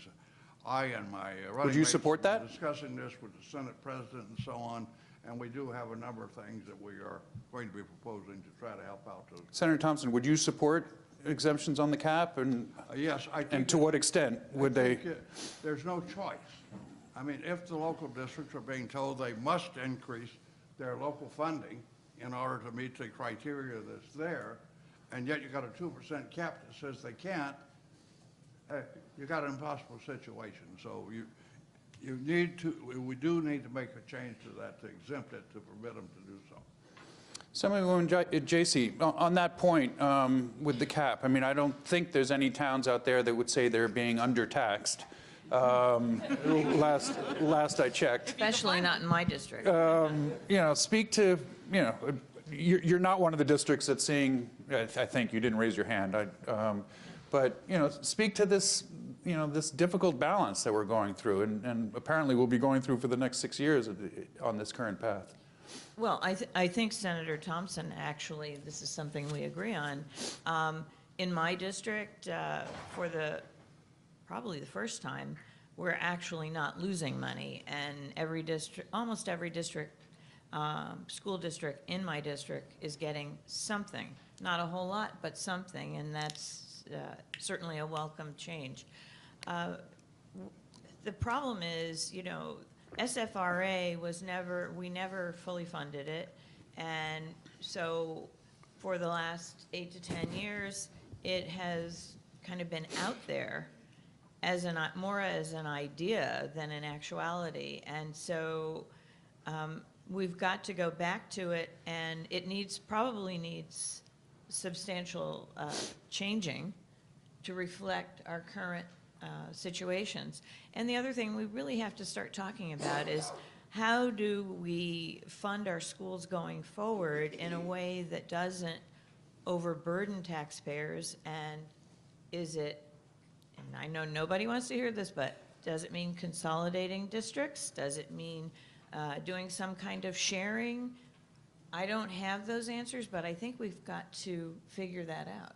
Is there any move afoot, I haven't heard it, but you know, I'm not in caucus, to revisiting the funding formula at this point? I mean, it looks like we're, you know, there's some talk about it outside caucuses, but is there inside the legislature much talk about? I think it depends on who you talk to, but I think that's something that we would support the department doing.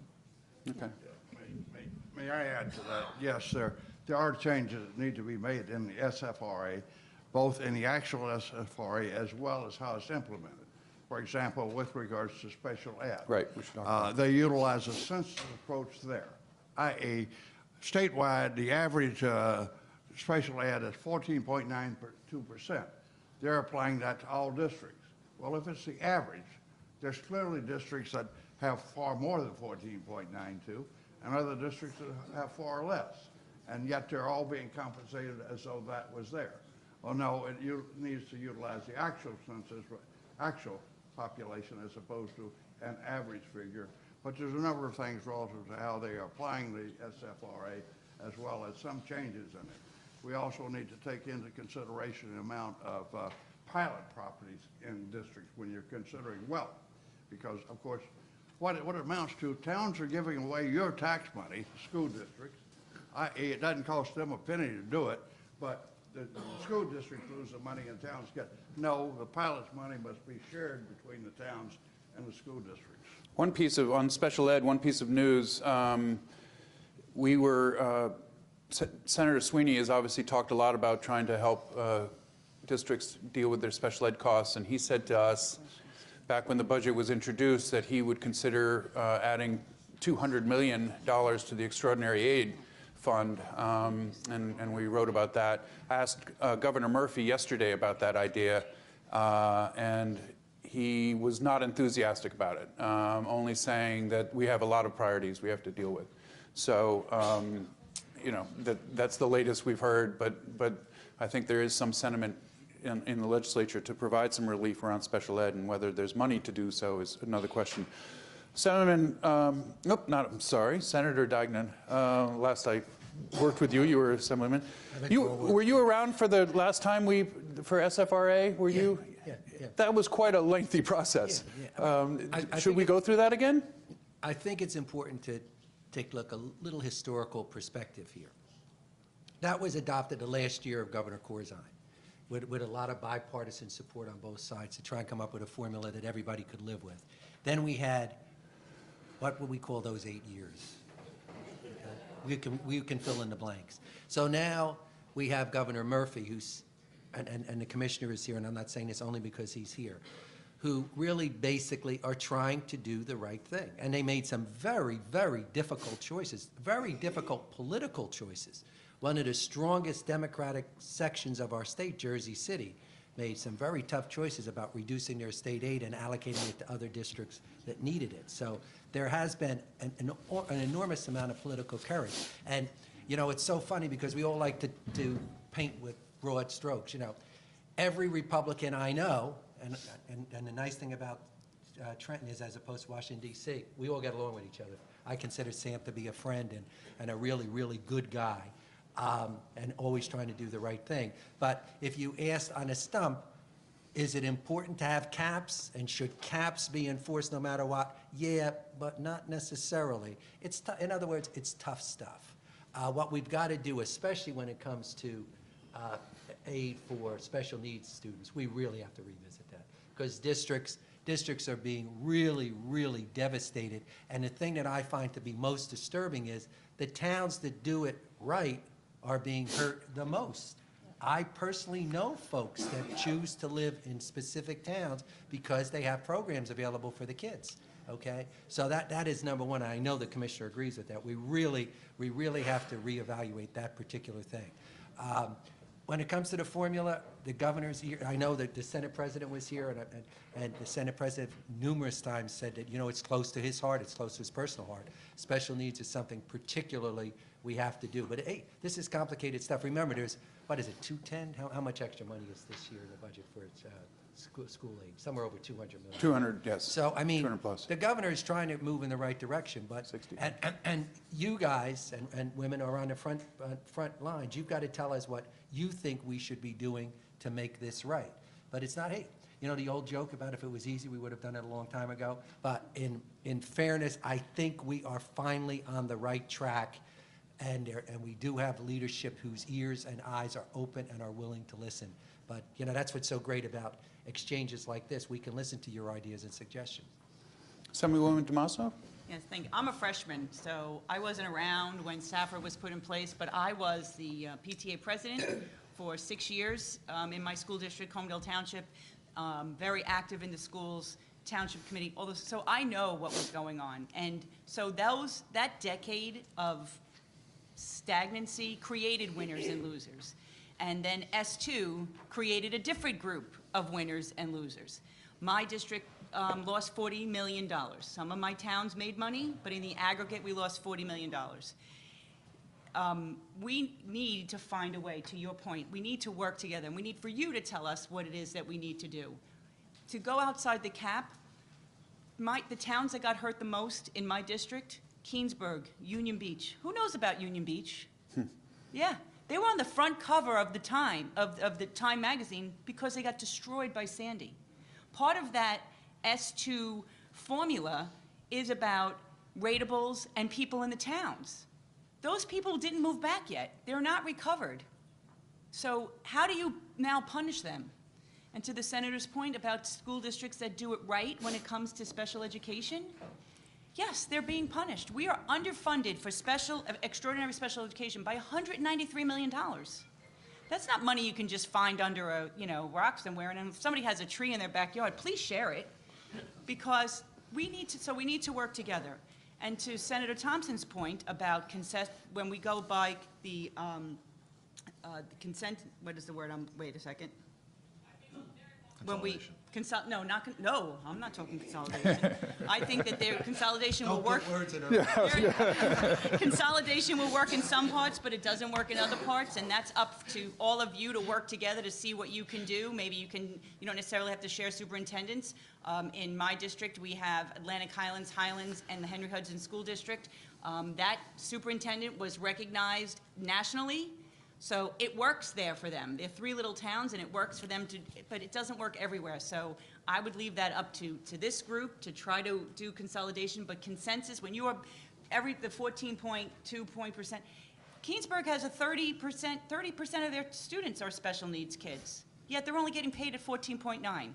So we need to look at each individual district separately before we start, this, across the board funding is not working for us. And we know it's not working.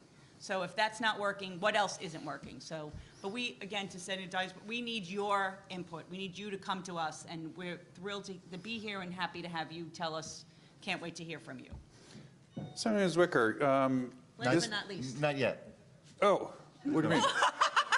What did I call you? Senator. Oh, Assembly. I meant Assemblyman. We have that on camera, right? You were running. You're running for re-election. Have you announced, or you make any news here? But I turned my petitions in about an hour ago. So I mean, how? Just for clarity, for the General Assembly. Yes. Okay. For how politically palatable is it for an assembly that's all running for re-election or running for their seats to be endorsing a loosening of a tax cap? And some of these other measures. I mean, this is a tough year for anybody to take these things up. Right. Speak to that. Sure. I think the devil is in the details, right? I mean, in a campaign, sure, you can talk about raised taxes and just go, it's a talking point for or against.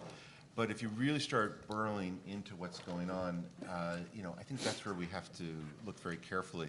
So, Karen mentioned, as part of, she was kind enough to mention that I'm a rocket scientist. Also, for the record, that's not true. But you would think as a... You know rocket scientists. I do know rocket scientists. I do know rocket scientists. I lost my train of thought.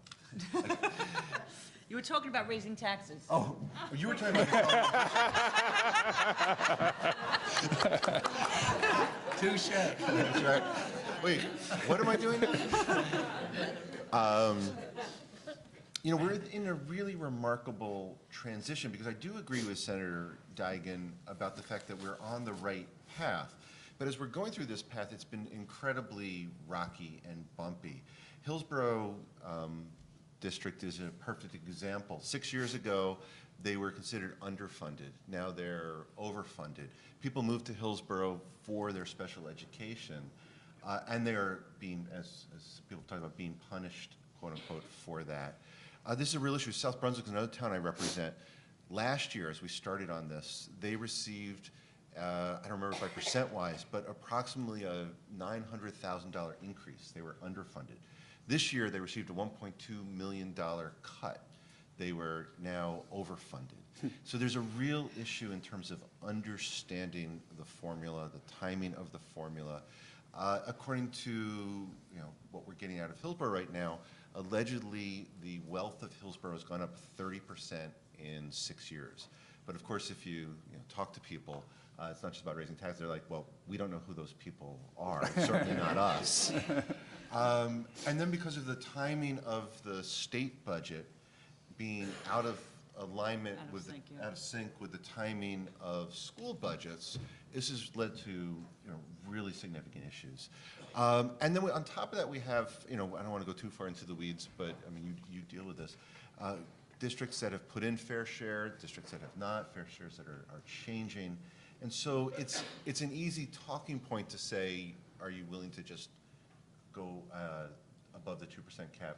But there needs to be some caveats about what that would look like and how that would happen. And then it would have to be up to the individual districts, in my opinion at least. We would be able to enable that, but not prescribe that. Let me ask one more budget or at least financial question around infrastructure. The SDA, besides being in the news for other things lately, has run out of money, essentially, and is now paying down ongoing projects, but doesn't really have much at all to spend on new ones. Is there move afoot in the legislature to address that at all? I have not heard it, but I know it's a concern out there in terms of infrastructure spending. Can somebody shed some light on both? You haven't, yeah. Anybody? No? No, we haven't. We haven't. But I live in a district that has a lot of very, very old school buildings. In fact, one of our high schools, the stairwell collapsed during the school day. These are buildings that, maintenance has been piecemeal or deferred because the money's not there. And, I can't tell you how disappointed I am with the SDA because over the last number of years, we've tried and tried and tried to find out where the money was being spent. And I think we need to really take a look at that before we do any, before we allocate more money, at least to that agency, quite honestly. It would require a bond. It would be a bond, Yeah. yes. I think the SDA did great things. I know in my district, schools were built, I was just talking to Ralph Arico about it before, it's in South Plainfield, but they're out of money right now. So we really have to put on the ballot another, and have the citizens vote on, that was the Leonard Lance decision. And let's get this, I think the citizens would support it, and I think it's an. But again, I have not. Have you heard any I move heard on this? about it, Nothing. no. Okay. Again, I don't think we'd have time to do it this November. And of course, the controversy regarding the executive director there is not going to help the situation. Yeah, no, certainly not. Let me jump to another issue that's in the news lately, and I know it's a big concern of the association, and is the cannabis recreational. Folks here, I guess if you've declared a show of hands on who supports and who doesn't support who supports at least the current bill as it stands. You're talking about recreational. Recreational. We are talking about Zwicker and 3. Okay. And the other 2 have you declared? I mean, are you? I'm a no. Okay. And if I can coin a term, period, full stop. Yeah. I mean, I'm a no. You should use that. Let me direct this to those who support this. There's a lot of concern among educators about the impact this is going to potentially have on kids. And, Assemblywoman Jasey, you're, a nurse by trade. You certainly understand the health implications here. Speak to them. Okay, so I'm a nurse, I'm a mom, and I'm a grandmother, too. This is a complicated issue. I support recreational marijuana because when I look at history, I see the correlation to prohibition. Prohibition didn't work, and I think prohibiting recreational marijuana to people under 21 will not work. And I can tell you that my office is 2 blocks from the high school. I have the privilege of having a number of high school students who serve as interns. And they are very open about the fact that it's easier to, quote, score weed than buy beer. I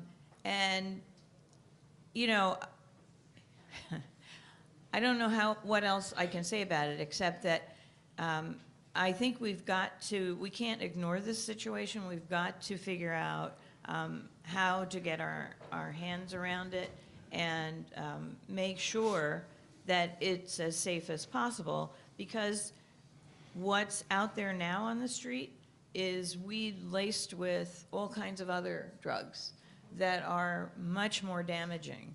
I understand the damage that can be done to young people because their brains are developing, and we have to be smart about that, and we have to control it. But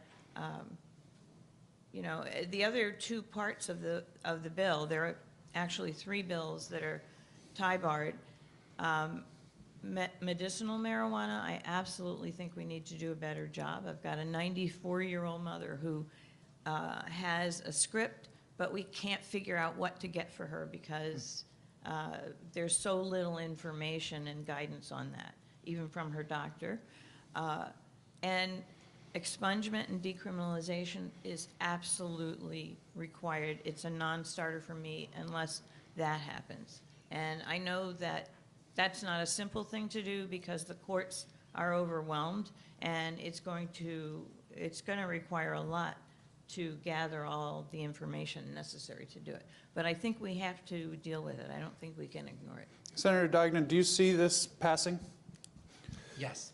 soon? I mean, Yeah, I think this it'll- session, I and think it'll pass. what's the breakthrough? I think the big question. And where does their concerns fit into to that discussion as well? You know, with this particular one, and it's the same, maybe it's a bad analogy, but it's the same thing as somebody who's pro-life or pro-choice. It's a matter of conscience, what you think is right or wrong. I'm not saying that people that are against legalization are wrong, people that, I just personally feel that everything Mila said reflects exactly the way I feel. I think the big hang-up, you know, when things are complicated or difficult, and as Mila said, the three things were tie-barred.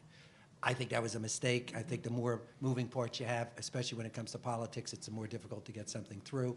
But I think at the end, the big deal was about the expungement up to, what is it, 5 pounds? 5 pounds, yeah. And the reason for that, just so everybody knows, is that nobody wanted to go up to 5 pounds. It's the way the statute, the law now reads. If you were arrested and convicted of up to 5 pounds of possession, you were therefore guilty of an X-degree crime. So if we're going to expunge it, we had to use the exact same language, because a judge, when they were sentencing somebody, didn't say, oh, you had 3 ounces or 6 ounces. On the record, it was said, and you had up to 5 pounds of marijuana. Nobody wants to make it 5 pounds. We just don't have a choice, okay? And in terms of ruining lives, I can tell you firsthand, my daughters had a friend who in college was caught with pot. He subsequently went to become a police officer. He had never had his record expunged. Guess what? They didn't hire him. There were hundreds, thousands of lives ruined by this. And to me, going with the quote-unquote decriminalization makes no sense at all. So in other words, if you got the money to pay the fine, you don't have anything to worry about. But if you're too poor to pay the fine, you're going to jail. That to me is the craziest of all. So either keep it illegal, which I think is awful, or legalize it. And to me, I think everything Mila said, I'm not going to repeat, is exactly the way I feel. Something you want to add, Assemblyman?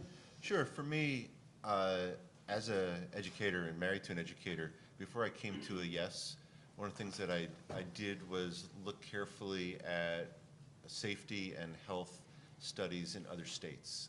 Colorado is one place to look because of the length of time that marijuana has been legal. And there, so just to be clear, I am 100% opposed to minors smoking or ingesting or in any way consuming cannabis. That, to me, is clear. The question becomes, if you legalize it, what happens?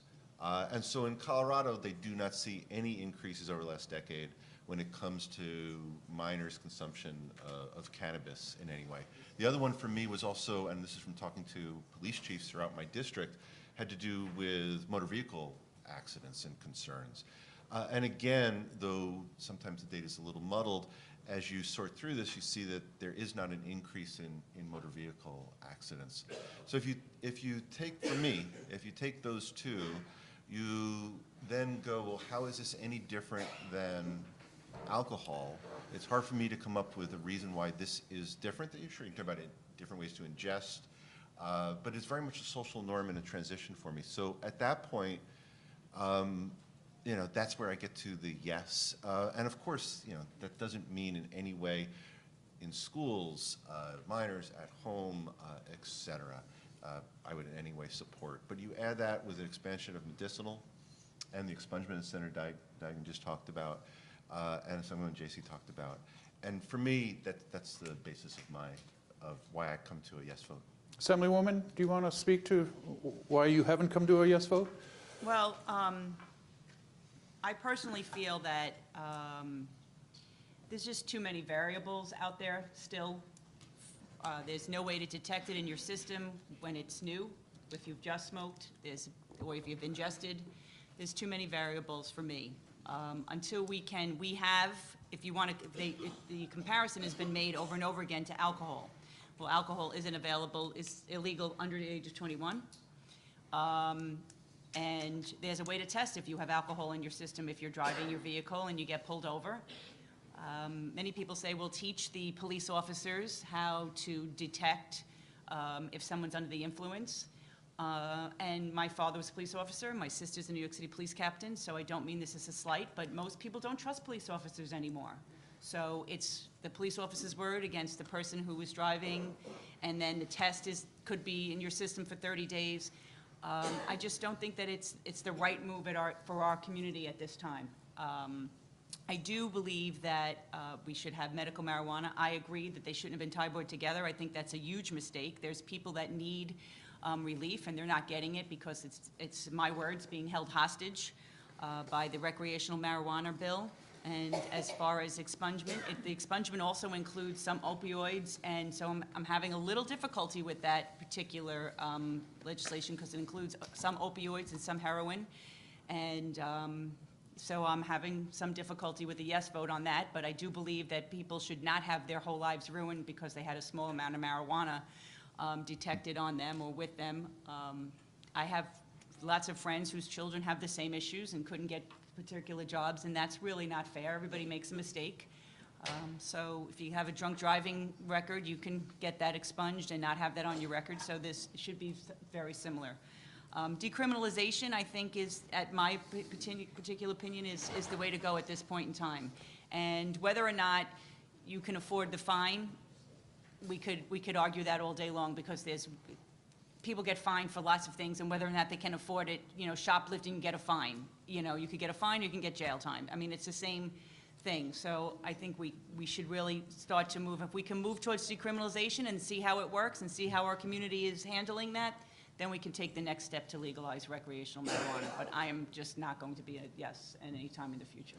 I want to open it up to questions, but before we get to that, but if folks have some, prepare. I guess we'll be coming up to the mic. I want to ask about testing, and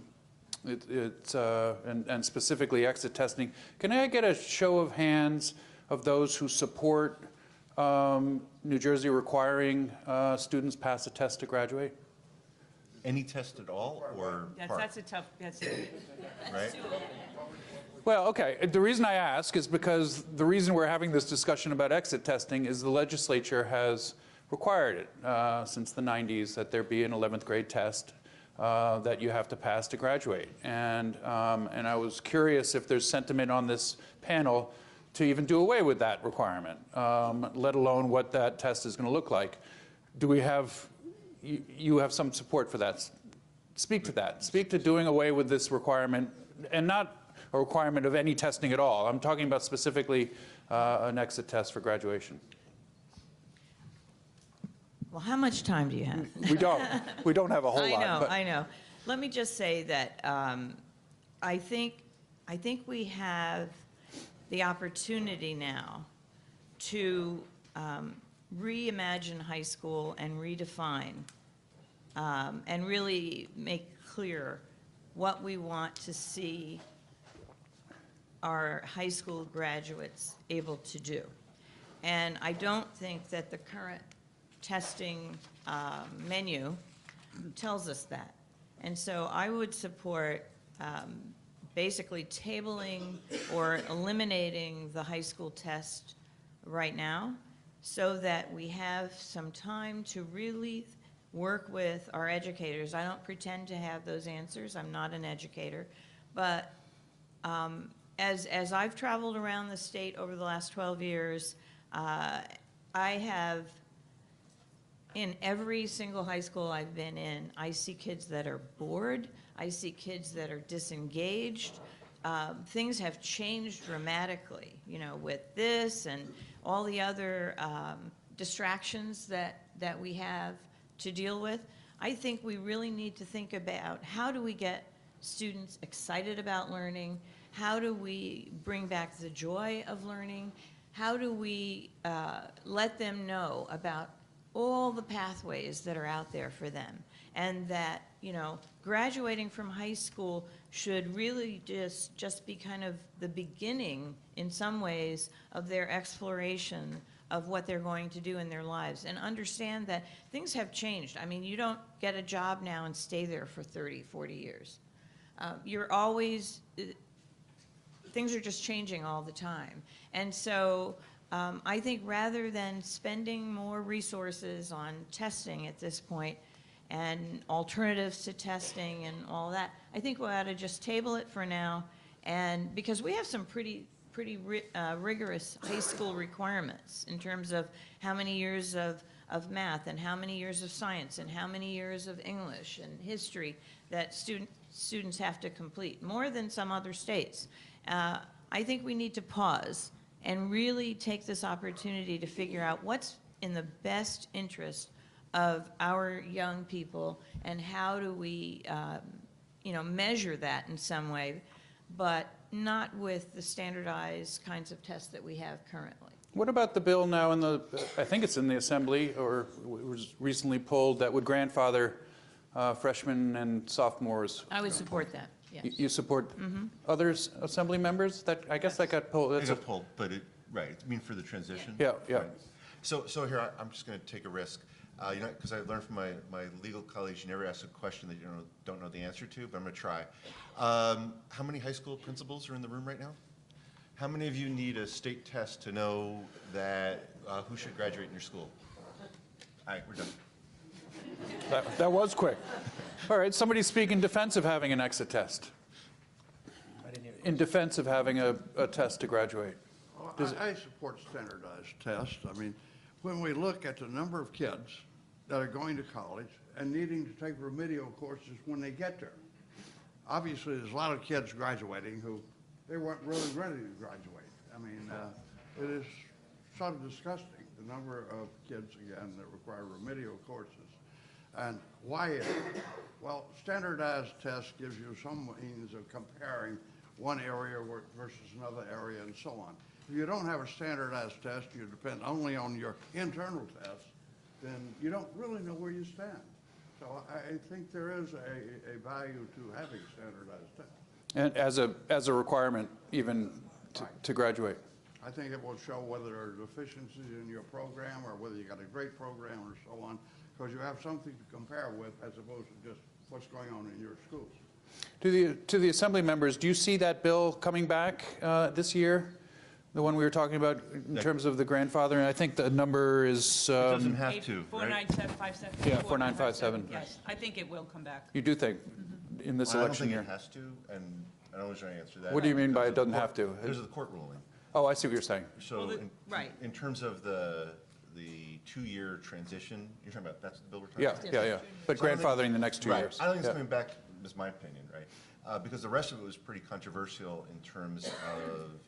Well, it opened the door for a lot of other testing. Right, and that's why I think it was pulled. There was an enormous amount of debate, and both Right. Assemblyman DiMaso and I are on the Assembly Education Committee right now. There's a lot of debate about that. So my opinion actually is that we won't see it coming back, but we're just speculating. I think there's some form of it will come back because of the wording was so broad that it could have allowed for even more tests versus what was the intent of the, and when we voted on it that day, it was considered a stopgap because the court decision was coming down the next day. And if the court decision wasn't favorable, then we would have had to move this forward. I do think, and I want to give a shout out to Dr. Repollet because he went around to the state and talked to parents and asked them what they thought about, standardized testing. And so, that's a good commissioner when you're hearing from the people, the same like we love hearing from you. And I think that there should be some form of standardized testing. I don't know what that is exactly just yet, but I think there should be something because I am a lawyer and I generally never ask a question I don't already know the answer to, but if those principals who raised their hand that said to Assemblyman Zwicker question about how many you need a test to tell you those students couldn't. None of them raised their hand. I know. But how many of them had to how many was, I want to ask this so you're not embarrassed, but I don't know how to really put it. How many of you had to graduate those students anyway? It's rhetorical. So that's the issue that we're dealing with. Students that are doing well enough to get by based on the testing that you give them, and they're nearly not ready, as to Senator Thompson's point, that they need remedial work when they get to college? Is it because college classes have become, so distant from high school, it's not really the bridge that we need? We don't know. We have to figure it out. But we are definitely falling behind, and so we need to figure out a way to make sure that we're not falling behind anymore. Before I would just like to add, I wasn't advocating any particular standardized No, test. I I'm agree with saying you, right. We do need some, that's not necessarily Right, PARC I or didn't say anything you else, wanted but PARC. a standardized test. We didn't, From yeah. St. Jean. Before I let you speak, if anyone has a question, please come to the microphone, and we have time for a few. So, but Senator Diegnan, I'm Governor also Diegnan, a lawyer, whatever. and I ask questions all the time that I don't know. But all kidding aside, I lived through PARC, which was the most divisive process that I've ever seen in terms of education in our state. And I always say, those in power at that particular time thought they knew all the answers. And the last people they asked should have been the first people they asked. Absolutely. The people in this room and the Teachers Association. They would have said straight out, this is a disaster. It's that, first of all, as everybody in this room knows, PARC was never meant to evaluate students. It was meant to evaluate teachers. And then they imposed it on. So, and I really want to compliment the commissioner. He's going to get a big head after he leaves here. Because he actually has, I've been with him. He's been going district to district and sitting with parents and teachers and administrators and getting their input. And that's important. It's got to start here, not here's our proposal, what do you guys think? Right. Come back and tell us what you think. And really, all kidding aside, especially on this issue, because there's nothing more important, don't presume we know what's going on. Reach out to us and let us know what you think. And let's try and make it something that actually works. Did you have a question? Yeah. Good afternoon. I want to circle back to the marijuana. I had the pleasure last week of attending the National Leaders Conference as a New Jersey representative to the National Association of Elementary School Principals. So we had principals from all over the United States, elementary principals and secondary principals. And this marijuana conversation came up with the principals. I sat with a principal from Washington, D.C., where it is legal. Thankfully, I'm an elementary school principal, so I don't think I'm going to have much issue with, I'm praying. But my high school colleagues, I think, and the middle school colleagues will certainly have probably more difficulty if this is implemented. The principal in D.C. brought up questions. She brought up things that implementation issues in a high school setting or just in a school setting that I never thought about. She said she had lots of desserts starting to come to school that their mother baked. Brownies and Rice Krispie treats and things like that that they would say to the principal, my mother made these things for me. The other concern that I heard from colleagues was testing of staff and teachers. And people that recreationally, as teachers or bus drivers, how do we ensure that the people that are working with your children are not under the influence? And I think one of the schools said that they had to adopt policies where they would no longer randomly drug test their staff members. This is how they got, this is what she said to me. Right. I can respond to a technical piece of that.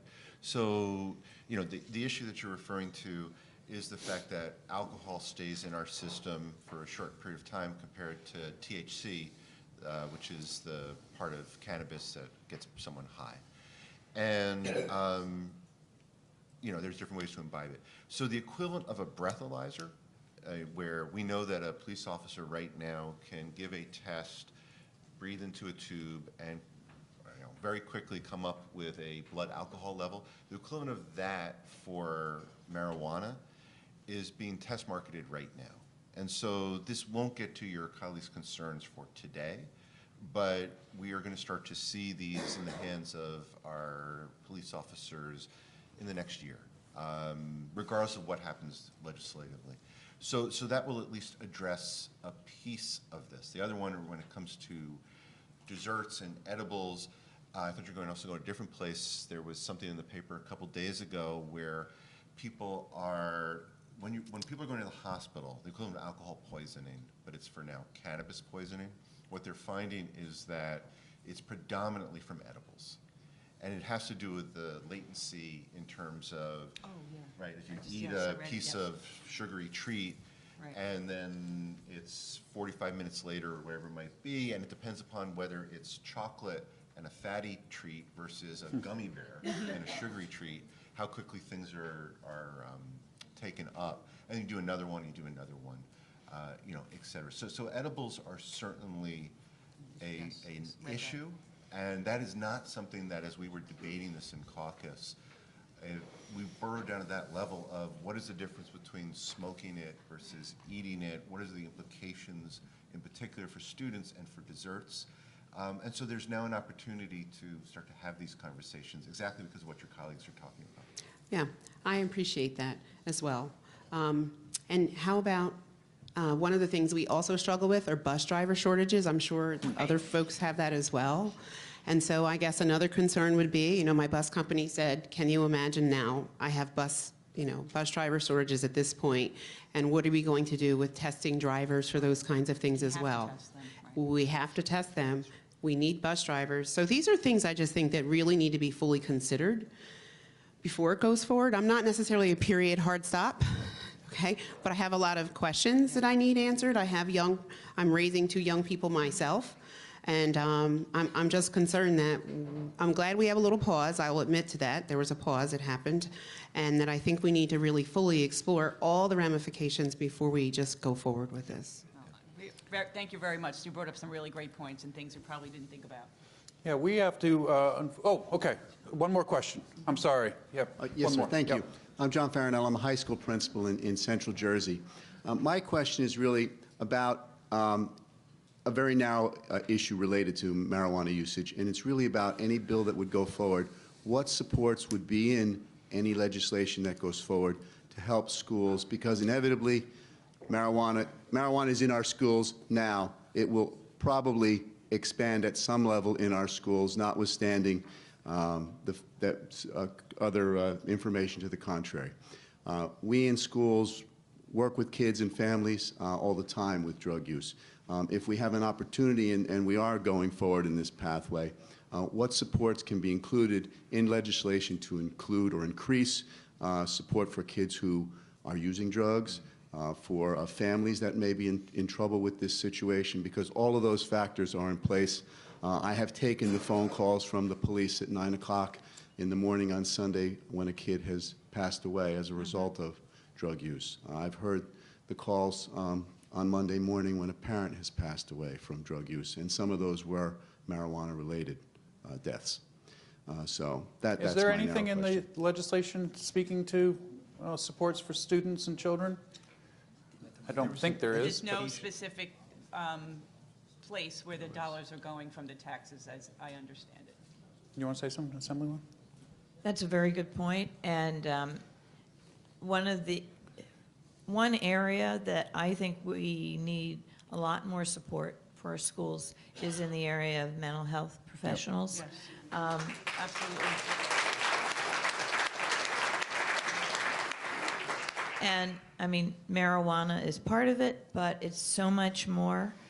On Wednesday, this was a busy week. I think it was Wednesday. I was in my school district, South Orange Maplewood, and I was part of a professional development day on Stop the Bleed. Do you know what that is? Yeah, and you know, Stop the Bleed. So all of the nurses in the district, and we're understaffed in terms of nurses in the buildings, came to learn about using tourniquets. Of course, they know how to use them, but there are kits now for this. And there is this effort being made to train the nurses who can then turnkey that training to adult staff members. And I thought, what have we come to? And why? Why do we need to stop the bleed? Because we know that in mass shootings, most of the people who die bleed out. They don't die immediately. They bleed out. And I thought to myself, we as the adults have a responsibility to really acknowledge and address the mental health issues of our young people and beyond, but especially our young people. And whether it's alcohol or drugs or anxiety, whatever it is. We've got to step back and make our schools places where we have the support available and we have programs available so that we can address these issues. And I am not saying put that on teachers or administrators, because I know that you're already overwhelmed with the things that you have to address. I think we'll use it, as you can tell from the reaction from the room, there's obviously a lot of sentiment around that, and that was something I'm glad you raised because it was mentioned. We've run out of time, but I want to thank the panel very much for taking the time.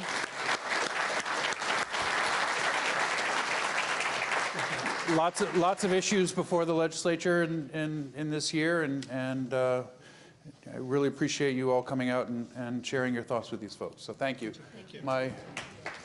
See you.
Pleasure to introduce a man who values and supports our students in everything they do. Commissioner of Education, Dr. Lamont Repollet. They're just so excited they clapped for you already. And isn't it great? The next speaker is here, so you don't have to listen to any more of my stories. So win-win, I'm just saying. Dr. Lamont Repollet has served as the Commissioner of Education since January. He brings a wealth of field experience to his role, and we welcome his expertise, particularly as we move in the new direction in instruction, curriculum, and assessment in our schools. Dr. Repollet is a hands-on leader who served as a superintendent in the Asbury Park School District, where he implemented new instructional and organizational approaches, which resulted in significant gains in all students. Dr. Repollet has also directly walked in our shoes as a principal and NJPSA member. He earned his doctorate in educational leadership from Nova Southeastern University and his master's in educational administration from Keene University. Over the first year of his tenure as commissioner, NJPSA has welcomed the partnership with him and collaboration with Dr. Repollet and his team on a host of issues impacting our students and our schools. It is my distinct pleasure to welcome to the podium our educational leader, Commissioner Repollet.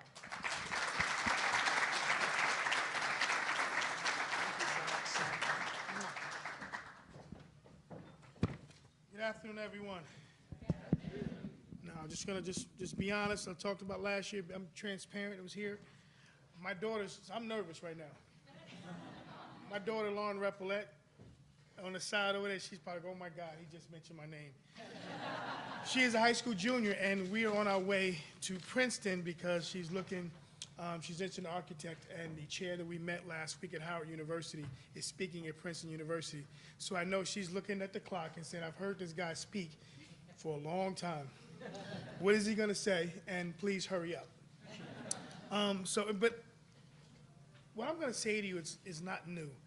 I think Linda, Dr. Eno, our Assistant Commissioner of Academic and Performance, did an amazing job of really talking about the work that we're doing at the Department of Education.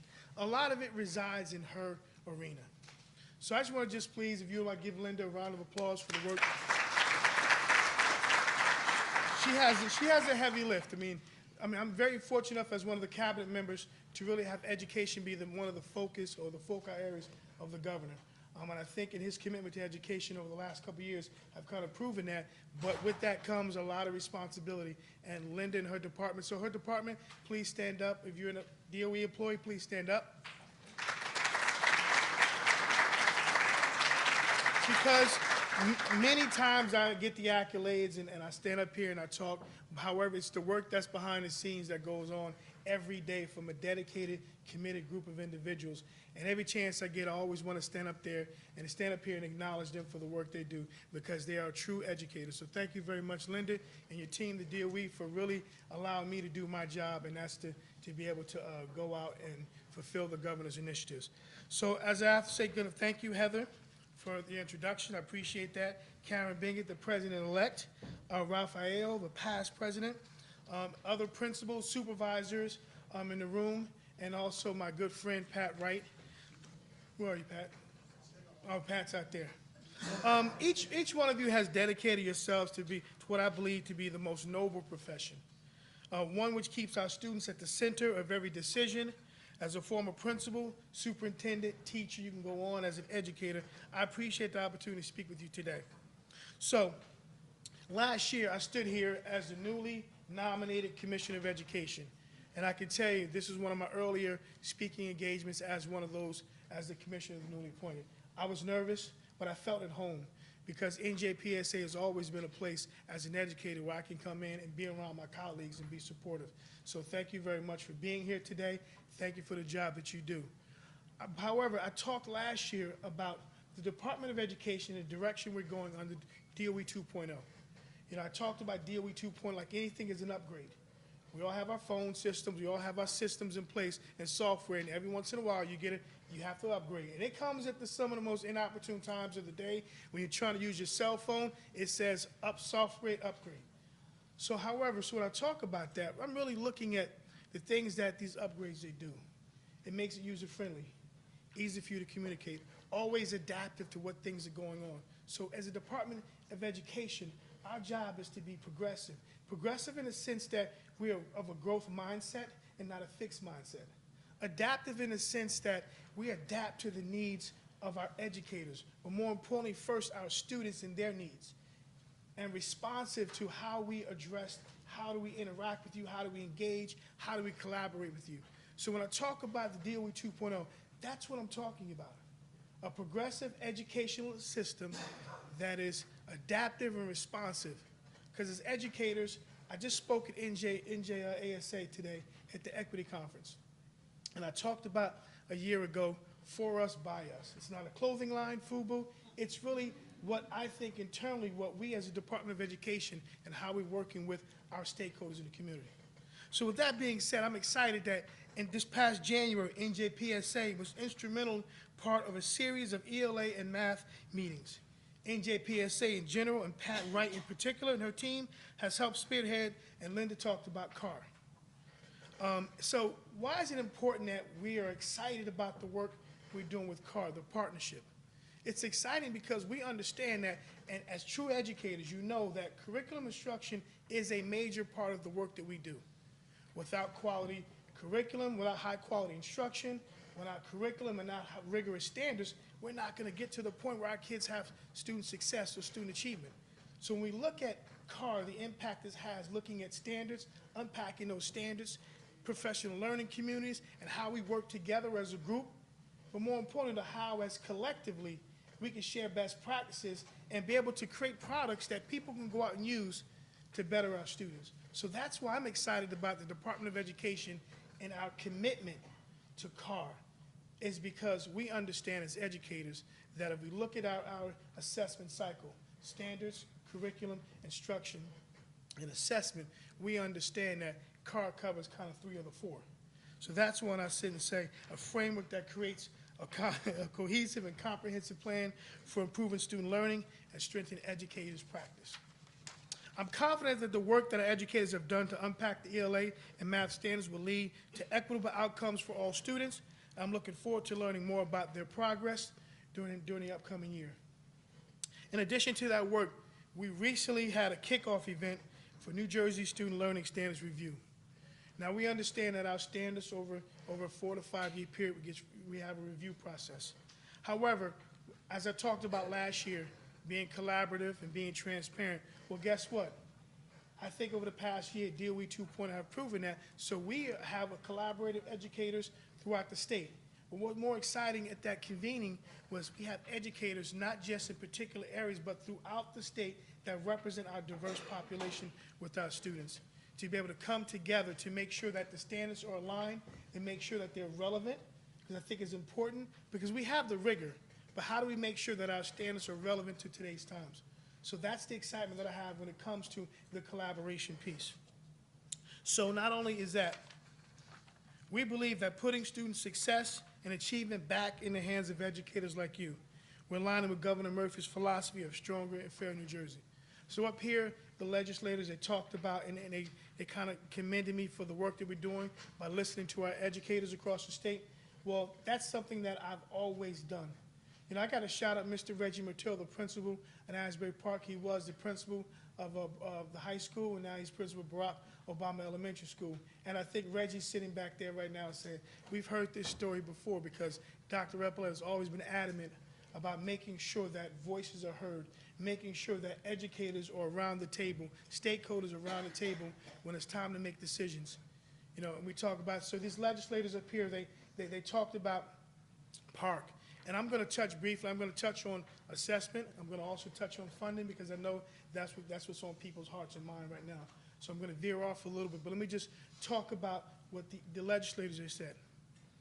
You know, Park, as a principal 5 years ago, 6 years ago, we knew it was coming, and I can honestly say we weren't involved. We weren't involved, we weren't a part of the conversation. Raise your hand if you're an educator in the room outside of NJPSA, any other association, if you were involved in the conversation with Park.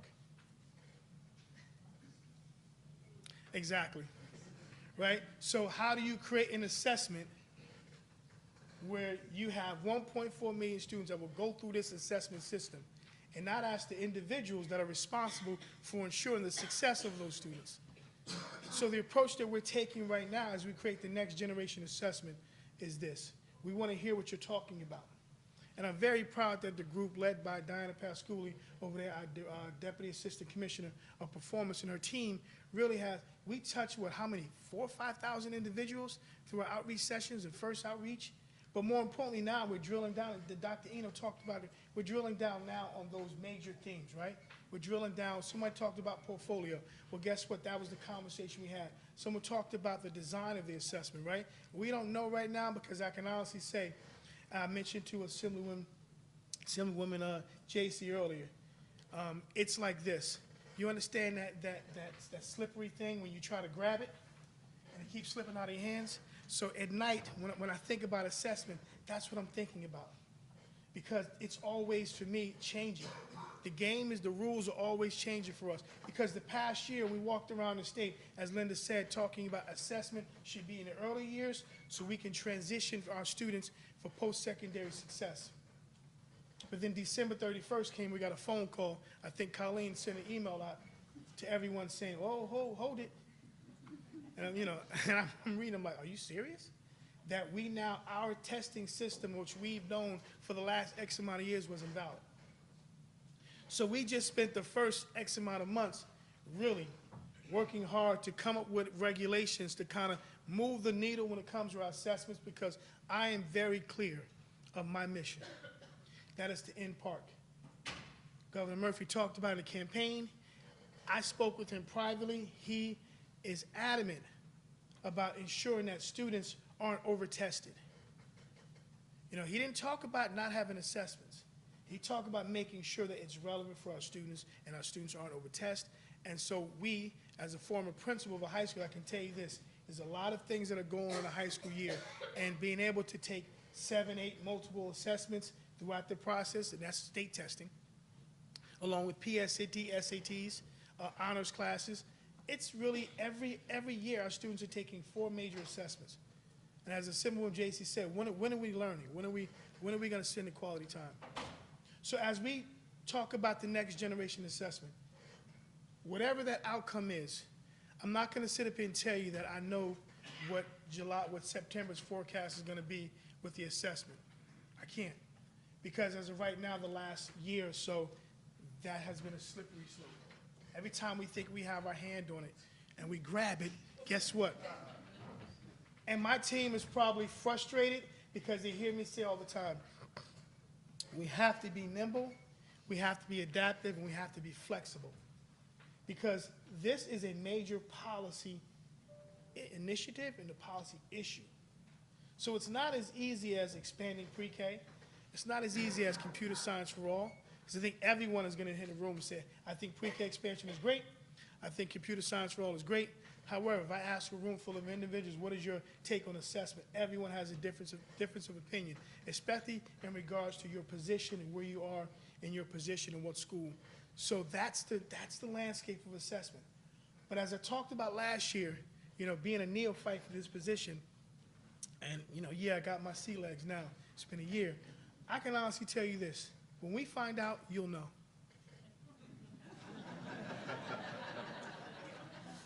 But just know this, we have a plan, and we have multiple options in that plan and multiple pathways until we get together and make sure that we have the best product out there in this climate, in this political culture.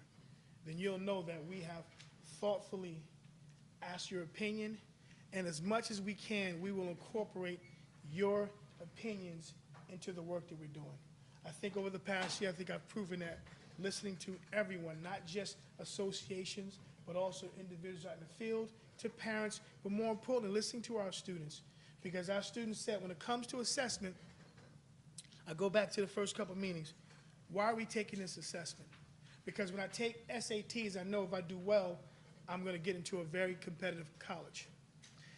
When I take my AP courses, if I do extremely well, I know I'm going to get college credit. And that's going to help me out, defray some costs. But if I'm a high-achieving student, and I've taken exams during my public school education career since the 3rd grade, why am I taking this test? You already know who I am as a student. Why? Because I'm sitting in an AP course. Why? Because I'm in a remedial course. Why? Because I'm in an elective. So we know our students as educators. We know that. So I'm not going to get in my personal opinion of assessment, but I will tell you this is a policy issue, and we're going to work hard every day to make sure that your voice is heard in this process, and you're engaged in this process, and you're collaborating, making sure that we have our legislators, our outside groups, to be able to come up with the best product. See, that's different. That's the next generation assessment. That's different from the past, because the past was in isolation. This is in collaboration. So now I'm going to jump to school funding real quick. School funding, in this position a year ago as a former superintendent of Asbury Park, I was one of those districts, Asbury Park. It's one of those school districts where they mentioned us in the newspaper every chance they got. Asbury Park Press, NJ.com, because the governor at the time, when he mentioned 3 school districts, Jersey City, Asbury Park, and Hoboken, he mentioned us that we are the face of overfunded. And we're the reason why overfunded school districts and why underfunded school districts are not getting their due. So now you have this civil war going between districts and between superintendents. And I feel sorry for Rich Bowser Association because he has to deal with the different groups within our association. And the conversation came. So now with Asbury Park, I was when getting this job last year, I'm like, if you give any educator money to educate their kids, no one wants to just give it back. But not just give it back to me the first time, Ed, right? It's give it back to me, giving it to me over 8 years, 10 years since we had SFRA 2008, 11 years now. However, sitting in the seat, I changed my perspective, right? Because when you listen to the Chesterfields of the world or the commercial townships of the world, when they come to your office with the legislators, and I'm okay with the legislator coming in, but when you hear from parents and you hear from students and they say, we don't have, and then I think of my friend Rocco DiMaso down in Freehold Borough, and I read in the newspaper that his students are in the hallways and they can't get a bond referendum passed, and I know him personally, we're having those conversations, and when I see the same individuals that I call my friends and colleagues up at the podium now talking to me as the commissioner, saying that we're underfunded, that hits home. It makes you reflect and think about your status. So I'm not going to get into what the school formula is because that is convoluted at best, but it's based off of two factors, so you'll know. Student enrollment and local shared wealth of your district. So when you have that coming along, now you start to think about the inequities in our formula, right? Because if you have a formula since 2008, and I think similar to Jasey, Senator Thompson talked about it, Senator Thompson, if you're not putting money into the system, you're never going to know if the system is working efficiently and effective, correct? Input and outputs. So with that being said, you have a system that you have to now kick and prod and jumpstart because 8 years, this system hasn't been turned on. But in 8 years, look what happened in 8 years. The demographics become diverse. Superstorm Sandy. A lot of things have happened. You got the Tales of Two Cities, Asbury Park, Jersey City. Yes, you have development along the Gold Coast, along Asbury Park's coast, but when you also have the wealth in the towns in which these kids are going to school, you don't see that translate. When you have these pilot programs that are going on in your community, and you don't realize it until they reevaluate, until the system tells you your wealth in your community since 2008 has increased 30%. And you're looking at your pocket and saying, how is that? So I can tell you this. When Governor Murphy talks about investing in education, and he talks about daily, a stronger and fairer New Jersey, he's talking about inequities in our school funding. And the fact that over the last 2 years, we put $600 million into the school system that for the last 8 years has been underfunded by $9 billion, you do the math. So when you come out with this new system now, input versus output, guess what's going to happen? The intended outcome will not be what you expected because you didn't put the things that were going in there in a timely fashion and when it's supposed to. So now we have winners and losers.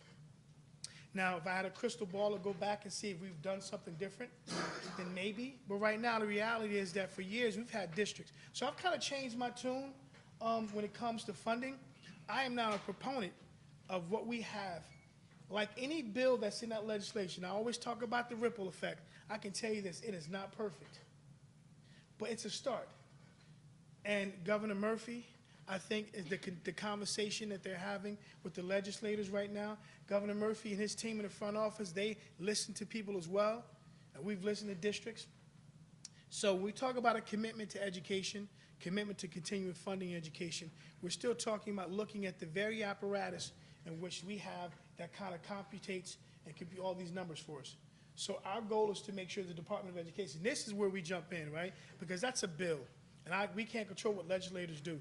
But what we can do in the department, and this is DOE 2.0, we're talking about that growth mindset, is that we can forecast that this is going to be something where we have not just 2 districts, not just 4 districts. Exponentially, as you go on and you look at $25 million over 6 years in one district, $40 million in another, it cannot sustain itself.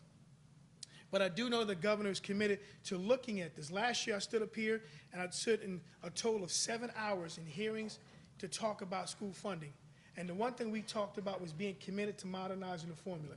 And I think today you might have heard some of the conversation. I don't know if it's going to happen because I can't control that. But you kind of heard that something Senator Thompson said, he's met with the senator. You know, districts are meeting with the governor's office. You're going to see that something is going to happen because the Department of Education, we talk about ACE, and that's our continuous improvement model. So we're going to continue to improve because if we become better as a system, we become more efficient and effective, what's the outcome? The byproduct of what we do in our efforts is student success, post-secondary success.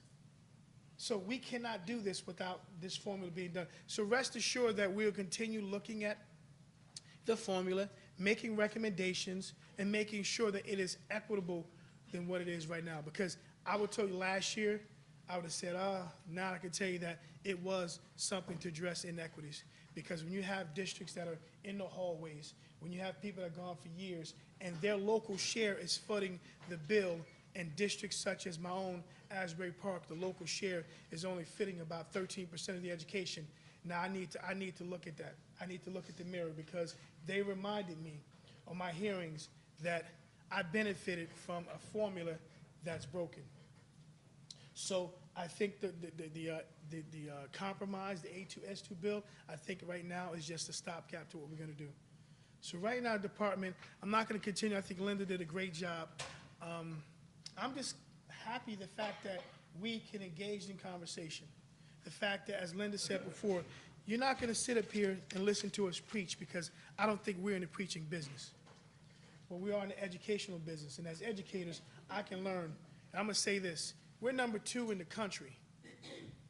And I'm proud to say that, because I was part of that number 2 as an educator. I'm still part of it now. So we're doing a great job. Don't let anyone tell you otherwise. Don't let anyone in the country, clap your hands,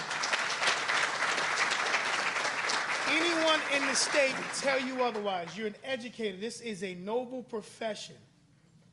And Governor Murphy, with his bullhorn up there, when he's talking about a strong and fair system, and with me being that nominee, now the Commissioner of Education, it's our job to continue to tell you that as educators, you are great. As educators, you hold the power. And check this out. Look at the power that you have. You have the power to destroy the love of learning in a child. But you also have the power to instill lifelong learners. So now, my last thing I'm going to say to you on this NJPA Legislative Day is to make sure that you use that power, that these students that are entrusted in your hands, that they continue to be lifelong learners, they become productive citizens. And we're going to make sure that we be a resource as much as we can to you, that we go in and we assist and collaborate with you, so at the end of the day, our students will have opportunities for post-secondary success.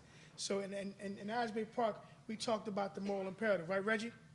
So the moral imperative today, and I mentioned today for you guys, is to always do what is right for your students, like you've been doing, give them opportunities and access to programs to make them better, and create that equitable learning system so you can say, I've done my job as an educator, and you put it back on the Department of Education, and then you put it back on the legislators to do their job. So it's like triangulation, right? When you look at data, you got to triangulate. You need the legislators, the DOE, and I say the DOE, the governor's office, and then also you need the educators yourself. So thank you very much for listening. Honey, did I do good?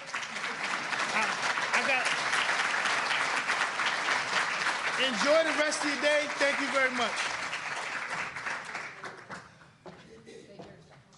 Stay here a second. I'm making a model.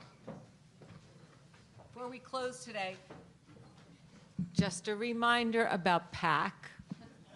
But thank you so much, as always, for your collaborative efforts with us at NJPSA. And we want to present you, because we know you once were a member, with our NJPSA shirt. Look at this, Reggie. And he doesn't even have to. Linda, we have one for you also. Oh. Since she was a former NJPSA board member. So we'll be wearing our matching whites. Yes, we will. Thank you.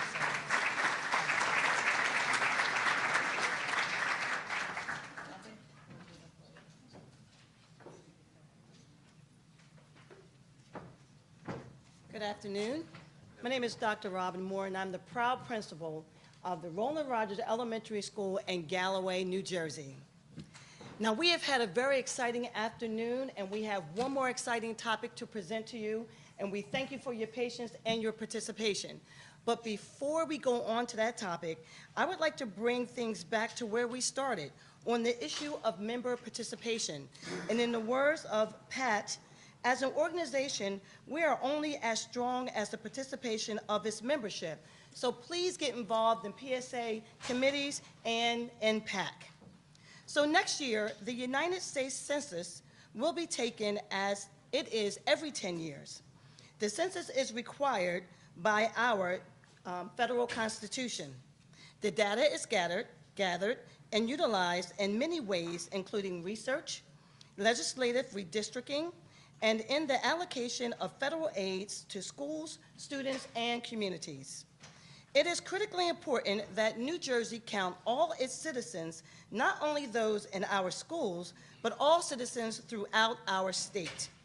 As you know, New Jersey sends more federal dollars to Washington than we get in return. As school leaders, our schools can be a part of this important process. Here to share more information about the New Jersey census process and the role of schools that schools can play is Dr. Peter Chen. Not a doctor. All right, Mr. Peter Chen. He is Policy Counsel at the Advocates for Children of New Jersey, where he is spearheading important work on the U.S. Census count for our state.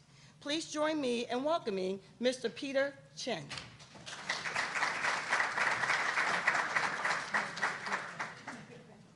Yes, much to my mother's dismay, I am a lawyer and not a doctor, so yeah, it didn't work out great. Hi, everybody. My name is Peter Chen. I'm Policy Counsel at Advocates for Children of New Jersey. Just as a show of hands, how many folks are familiar with our organization, ACNJ? All right, so a decent number of folks. So for those of you who don't know, Advocates for Children of New Jersey is New Jersey's largest multi-issue child advocacy organization. We focus on a wide range of issues, so everything from preschool expansion to childcare to juvenile justice to childhood lead poisoning prevention, and in this case, the U.S. Census. Actually, the most recent time I've been here at PSA is to talk about chronic absenteeism in schools, which is almost certainly an issue that you've heard about and one that we've been working on statewide. Okay, where's my clicky thing? All right, this thing. All right. I'm the last thing standing between you and lunch, which I understand is a dangerous position to be in. So I have a lot of slides, but I'm just going to move through them quickly, and Dev is sending out everyone. Pat is sending out all the slides to everybody, so you'll have all of this information. I'm just going to go through this. So basic overview on the 2020 census. As was mentioned, this is a critical piece of our civic infrastructure. And the big highlight here for you is that this is how $22 billion in federal funding in New Jersey is distributed. I'll talk about some of those programs, but basically every program that benefits children and families in the state from the federal government depends on the count of residents in the state. And I do want to clarify, it's residents, not citizens, okay? The census has to count every resident in the United States and every resident in New Jersey. New Jersey has very high numbers of hard-to-count groups. And young children are chief among them, which is where ACNJ's focus is, but it includes a wide range of groups, including renters, people from racial ethnic minorities, and people in immigrant households. And what I hope you can take away from today is how schools and local education agencies can play a role in making sure there's an accurate 2020 census count. All right, so let's go through some basics on the census. What is the census? So every 10 years, the census is required by the Constitution to count every living person in the United States. And it's run by the Federal Census Bureau, which is housed in the Commerce Department. Now, you may be asking yourself, how hard can it be to count every living person in the United States? Answer, it's really, really, really hard, okay? We're talking about counting the homeless. We're talking about counting people who move from place to place in a given year. We're talking about people who split their time between homes. We're talking about young children who may not be counted on a form. We're talking about multiple families who live at one address. It's an exceedingly difficult process, and this is why the census is the largest peacetime mobilization in the country. Every 10 years, a huge number of people are hired. They're starting now. I'll talk about that later. And part of the reason this is so important is because this is how federal funds are distributed. So roughly $675 billion in federal funding is distributed through the census, including $22 billion roughly in New Jersey. And this is everything that you can think of: Medicaid, Medicare, SNAP, WIC, and for schools, Title I, special education grants, Head Start, child care, school lunch program, school breakfast program. All of this is funded through an accurate count of children and families in New Jersey. There's other ways that it's used, particularly planning data. So for example, for when you receive your special ed allocation through the budget, it's based on a census count of your district. And then finally, representation. The the census determines reapportionment of both state and congressional legislative districts. And as you may recall, in 2010, New Jersey lost a district and lost a congressional representative as a result of its census count. All right, so just some logistics on the census itself. There are 4 ways to fill out the census this year, which is new. And there is an online way to fill out the census this year. So there's going to be an online survey. It's the first time it's been done in the census's history. This has both pluses and minuses. The plus is, and this is where schools can come in, we're hoping that, and the Census Bureau is gearing up for, census kiosks to be identified in particular hard-to-count communities so that people can come in and fill out the census right there. They don't have to fill out the questionnaire and mail it back in. Many people prefer the mail-in, and that'll still be available to many families, to anyone who wants it. But the online form allows us to put census assistance out there in the community rather than waiting for a census taker to knock on the door and help you fill out the census that way. And we know from all of the survey and polling responses that response is down, okay? Response for everything is down. People don't trust people who knock on their door. People don't trust people who mail them stuff. So this is why the trusted messengers, such as schools, who people do trust, will be helpful as people need to start filling out the census. All right, so I mentioned the online piece, and the challenge here is we're in a state where 15% of New Jersey residents have either no internet or dial-up internet only. And that also means that they have no smartphone access. So that's a population that's going to be hard to reach. And thinking about community strategies to ensure that those people are counted is going to be critical. Second, there's a big distrust of government and polls and surveys in general. This census also has less staff and less funding than 2010. Now, there's currently a movement to try to get more federal funding for the census, but no guarantees on that. And finally, you may have heard there's been a lot of news surrounding the citizenship question, which has been proposed to be added to the census. It's not on the form as of now, and even if it is not on the form in 2020, there's already a lot of distrust and fear in communities about the possibility of a citizenship question. All right, so I talked about this already, but this is why we have to get it right, okay? It's funding, it's representation, and it's an accurate distribution of political power for the state. All right, so why are people missed in the census? This is all tiny, you can't read this. But the bottom line here is there are lots of populations that are hard to count for a wide range of reasons, okay? If you don't speak English well and you get an English language survey, you might not return it.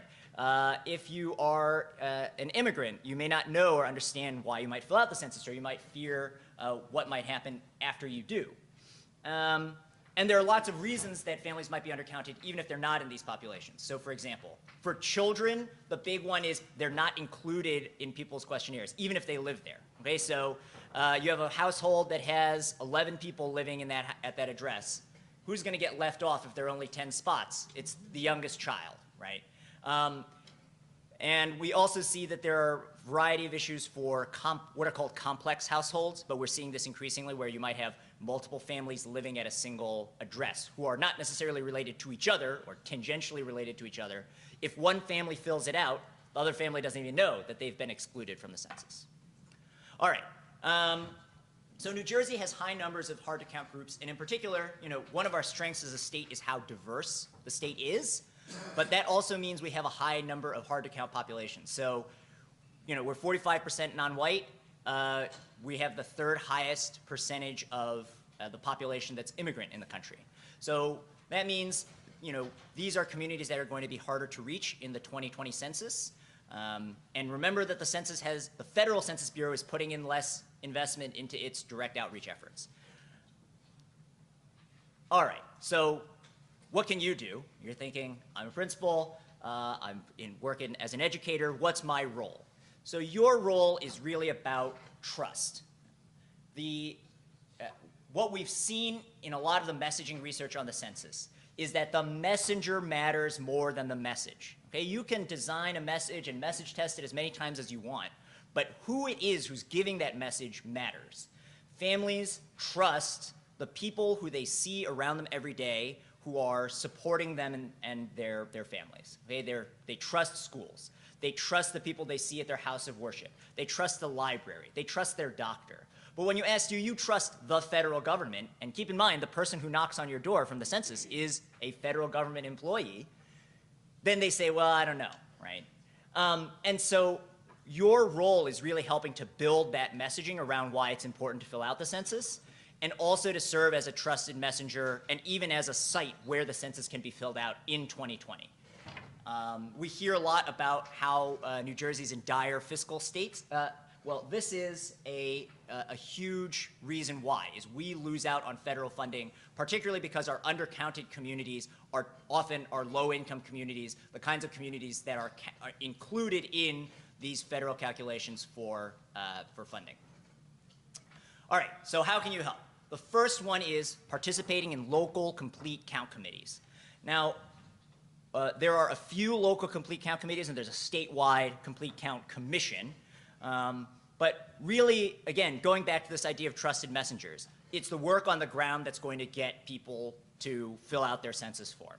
And that's going to require a robust local effort. And the way that we envision it is that there will be sort of 3 partners, key anchor partners for every complete count committee. There's got to be a local government, whether that's city or county. There's got to be an education group, whether that's a local education agency, or whether that's an individual school, or whether that's a school board. And then finally, there's got to be a nonprofit anchor. And again, that can be a faith group, that can be the local YMCA, but someone from all 3 of those groups has to be at the table for a complete count committee. And it's really critical that all of these hard-to-count populations are included. And again, you know your hard-to-count populations better than I do. So for example, if you're in Burlington County, right, Fort Dix and military families are often hard to count or undercounted in the census because they're moving a lot, because it's not clear what address they're supposed to put on for the person who's deployed. And that can be a big issue but that's something that's, if you're in Burlington County, that's something you're going to have to take a closer look at. Whereas another town may have to look at an immigrant population. You know, Atlantic County has a large Bengali-speaking population, which is not something that all the rest of the state necessarily has. So making sure those groups are included in complete count efforts is going to be critical to getting the count for all of those groups. One thing that's in the presentation, but this email address here for Patricia Green Alston, she's the partnership specialist focusing on New Jersey. Any school district or local organization can become what's called a census partner, okay? And Patricia Green Alston is in charge of organizing those censuses. So the census is going to put out materials. They're going to encourage people to develop these community planning sessions, and that's all going to be done through the partnership program. Second piece is really to start weaving census into your work. You know, start thinking about providing information on the census to your staff, to the PTA, and begin considering what's going to come up in the 2019-20 school year. So if you ask the census, for example, they'll provide some materials in September 2019 that can be part of a school assembly. But again, it's less about events and more about trying to weave it into the overall structure of the school. And then finally, communicate the importance of the census. This has been described as needing a surround sound approach. It's got to come from multiple sources and multiple points of contact. So, if all you see is a few billboards and you hear an ad on the radio, that's might not be enough to motivate you to fill out your census form. But if your child's teacher tells you about it at parent-teacher conferences, and then when you drop your kid off at school, the bus driver mentions the census, or the person who shakes the kids' hands as they walk in the door mentions the census, that's something where people then start to really think about whether they should fill it out, and especially if the school itself can serve as a census assistance center or kiosk, that on top of that can be helpful. So a sort of way to think about this is also to embed it into communications, whether it's the newsletter, whether it's the school lunch eligibility forms, whether it's a permission slip for a field trip, that information about the census go out with that, especially in February, March, April of 2020 when this will all happen. And then finally, really engaging with local and state elected officials to amplify census messaging. This is something that's, it's got to be coming from all angles. And even if someone doesn't necessarily know or trust their specific local elected official, I doubt that many families could name who their freeholder is. Those people may still have connections with the community groups that do that direct outreach. All right, so again, this is tiny text. You can't read this, but this is just a general timeline, okay? The first piece is education. That's happening now through December 2019. We need to educate ourselves, educate our staff, and educate our communities on why the census is important. One thing I'll highlight here is census hiring is happening now. And so if people in the community, if there's a job fair, and if you, or teachers who are looking for work over the summer, this is something that the link in the presentation will go directly to the census hiring page. Second piece is activation. Okay, this is from January to April 2020. We've got to get people excited about filling out the census, prepared to fill it out, and start doing the outreach to make sure that starting in March, when those online sort of codes start going out, that people can fill out their form online, that we're already getting the messaging out, that people are ready for that piece of mail when it comes. Because if you're like me and you get a piece of mail, usually it just goes in the pile, right? But if I know that I'm supposed to be looking out for something important, then I might actually take a look at my mail and make sure I get it. And then finally, there's follow-up. And for this part, schools, I think, primarily will play a role of just being a convening space where people might be able to meet to do canvassing or other kinds of outreach for those door knockers who are going to go out. All right, so let me just wrap up. ACNJ is putting together a toolkit for a variety of groups, including this PowerPoint and others, for anyone to use, to anyone to translate, add information to, and get information out. We're going to put that all on our website. There's also going to be the Census Bureau, the Federal Census Bureau is going to be producing its own materials. And again, if you reach out to Patricia Green-Alston, the partnership specialist for the Census Bureau, she can put you on the list for things like the school curriculum that's designed around census, or I think they're putting out a big map and some other materials like coloring books, and you can apply to be part of that program. And then finally, it's about educating yourselves and about educating your staff. Why is the census so important? And getting that word out starting now. All right, so in conclusion, the census, it's really important. It determines a huge amount of funding for all the programs that we care about.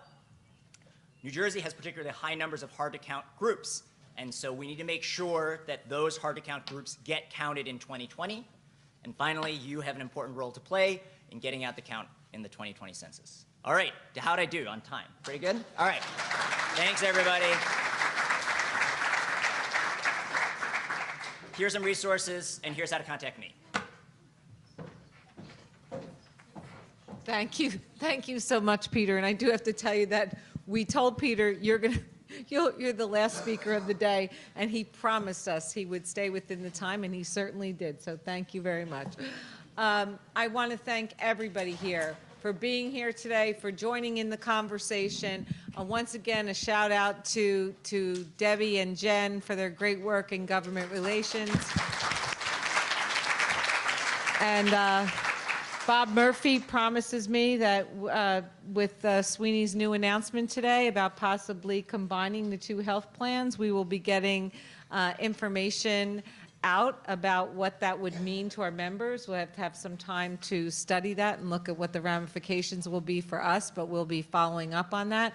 So have a wonderful lunch and the best for the rest of the school year. And please get on Leadership Connection and connect with everybody. Thank you.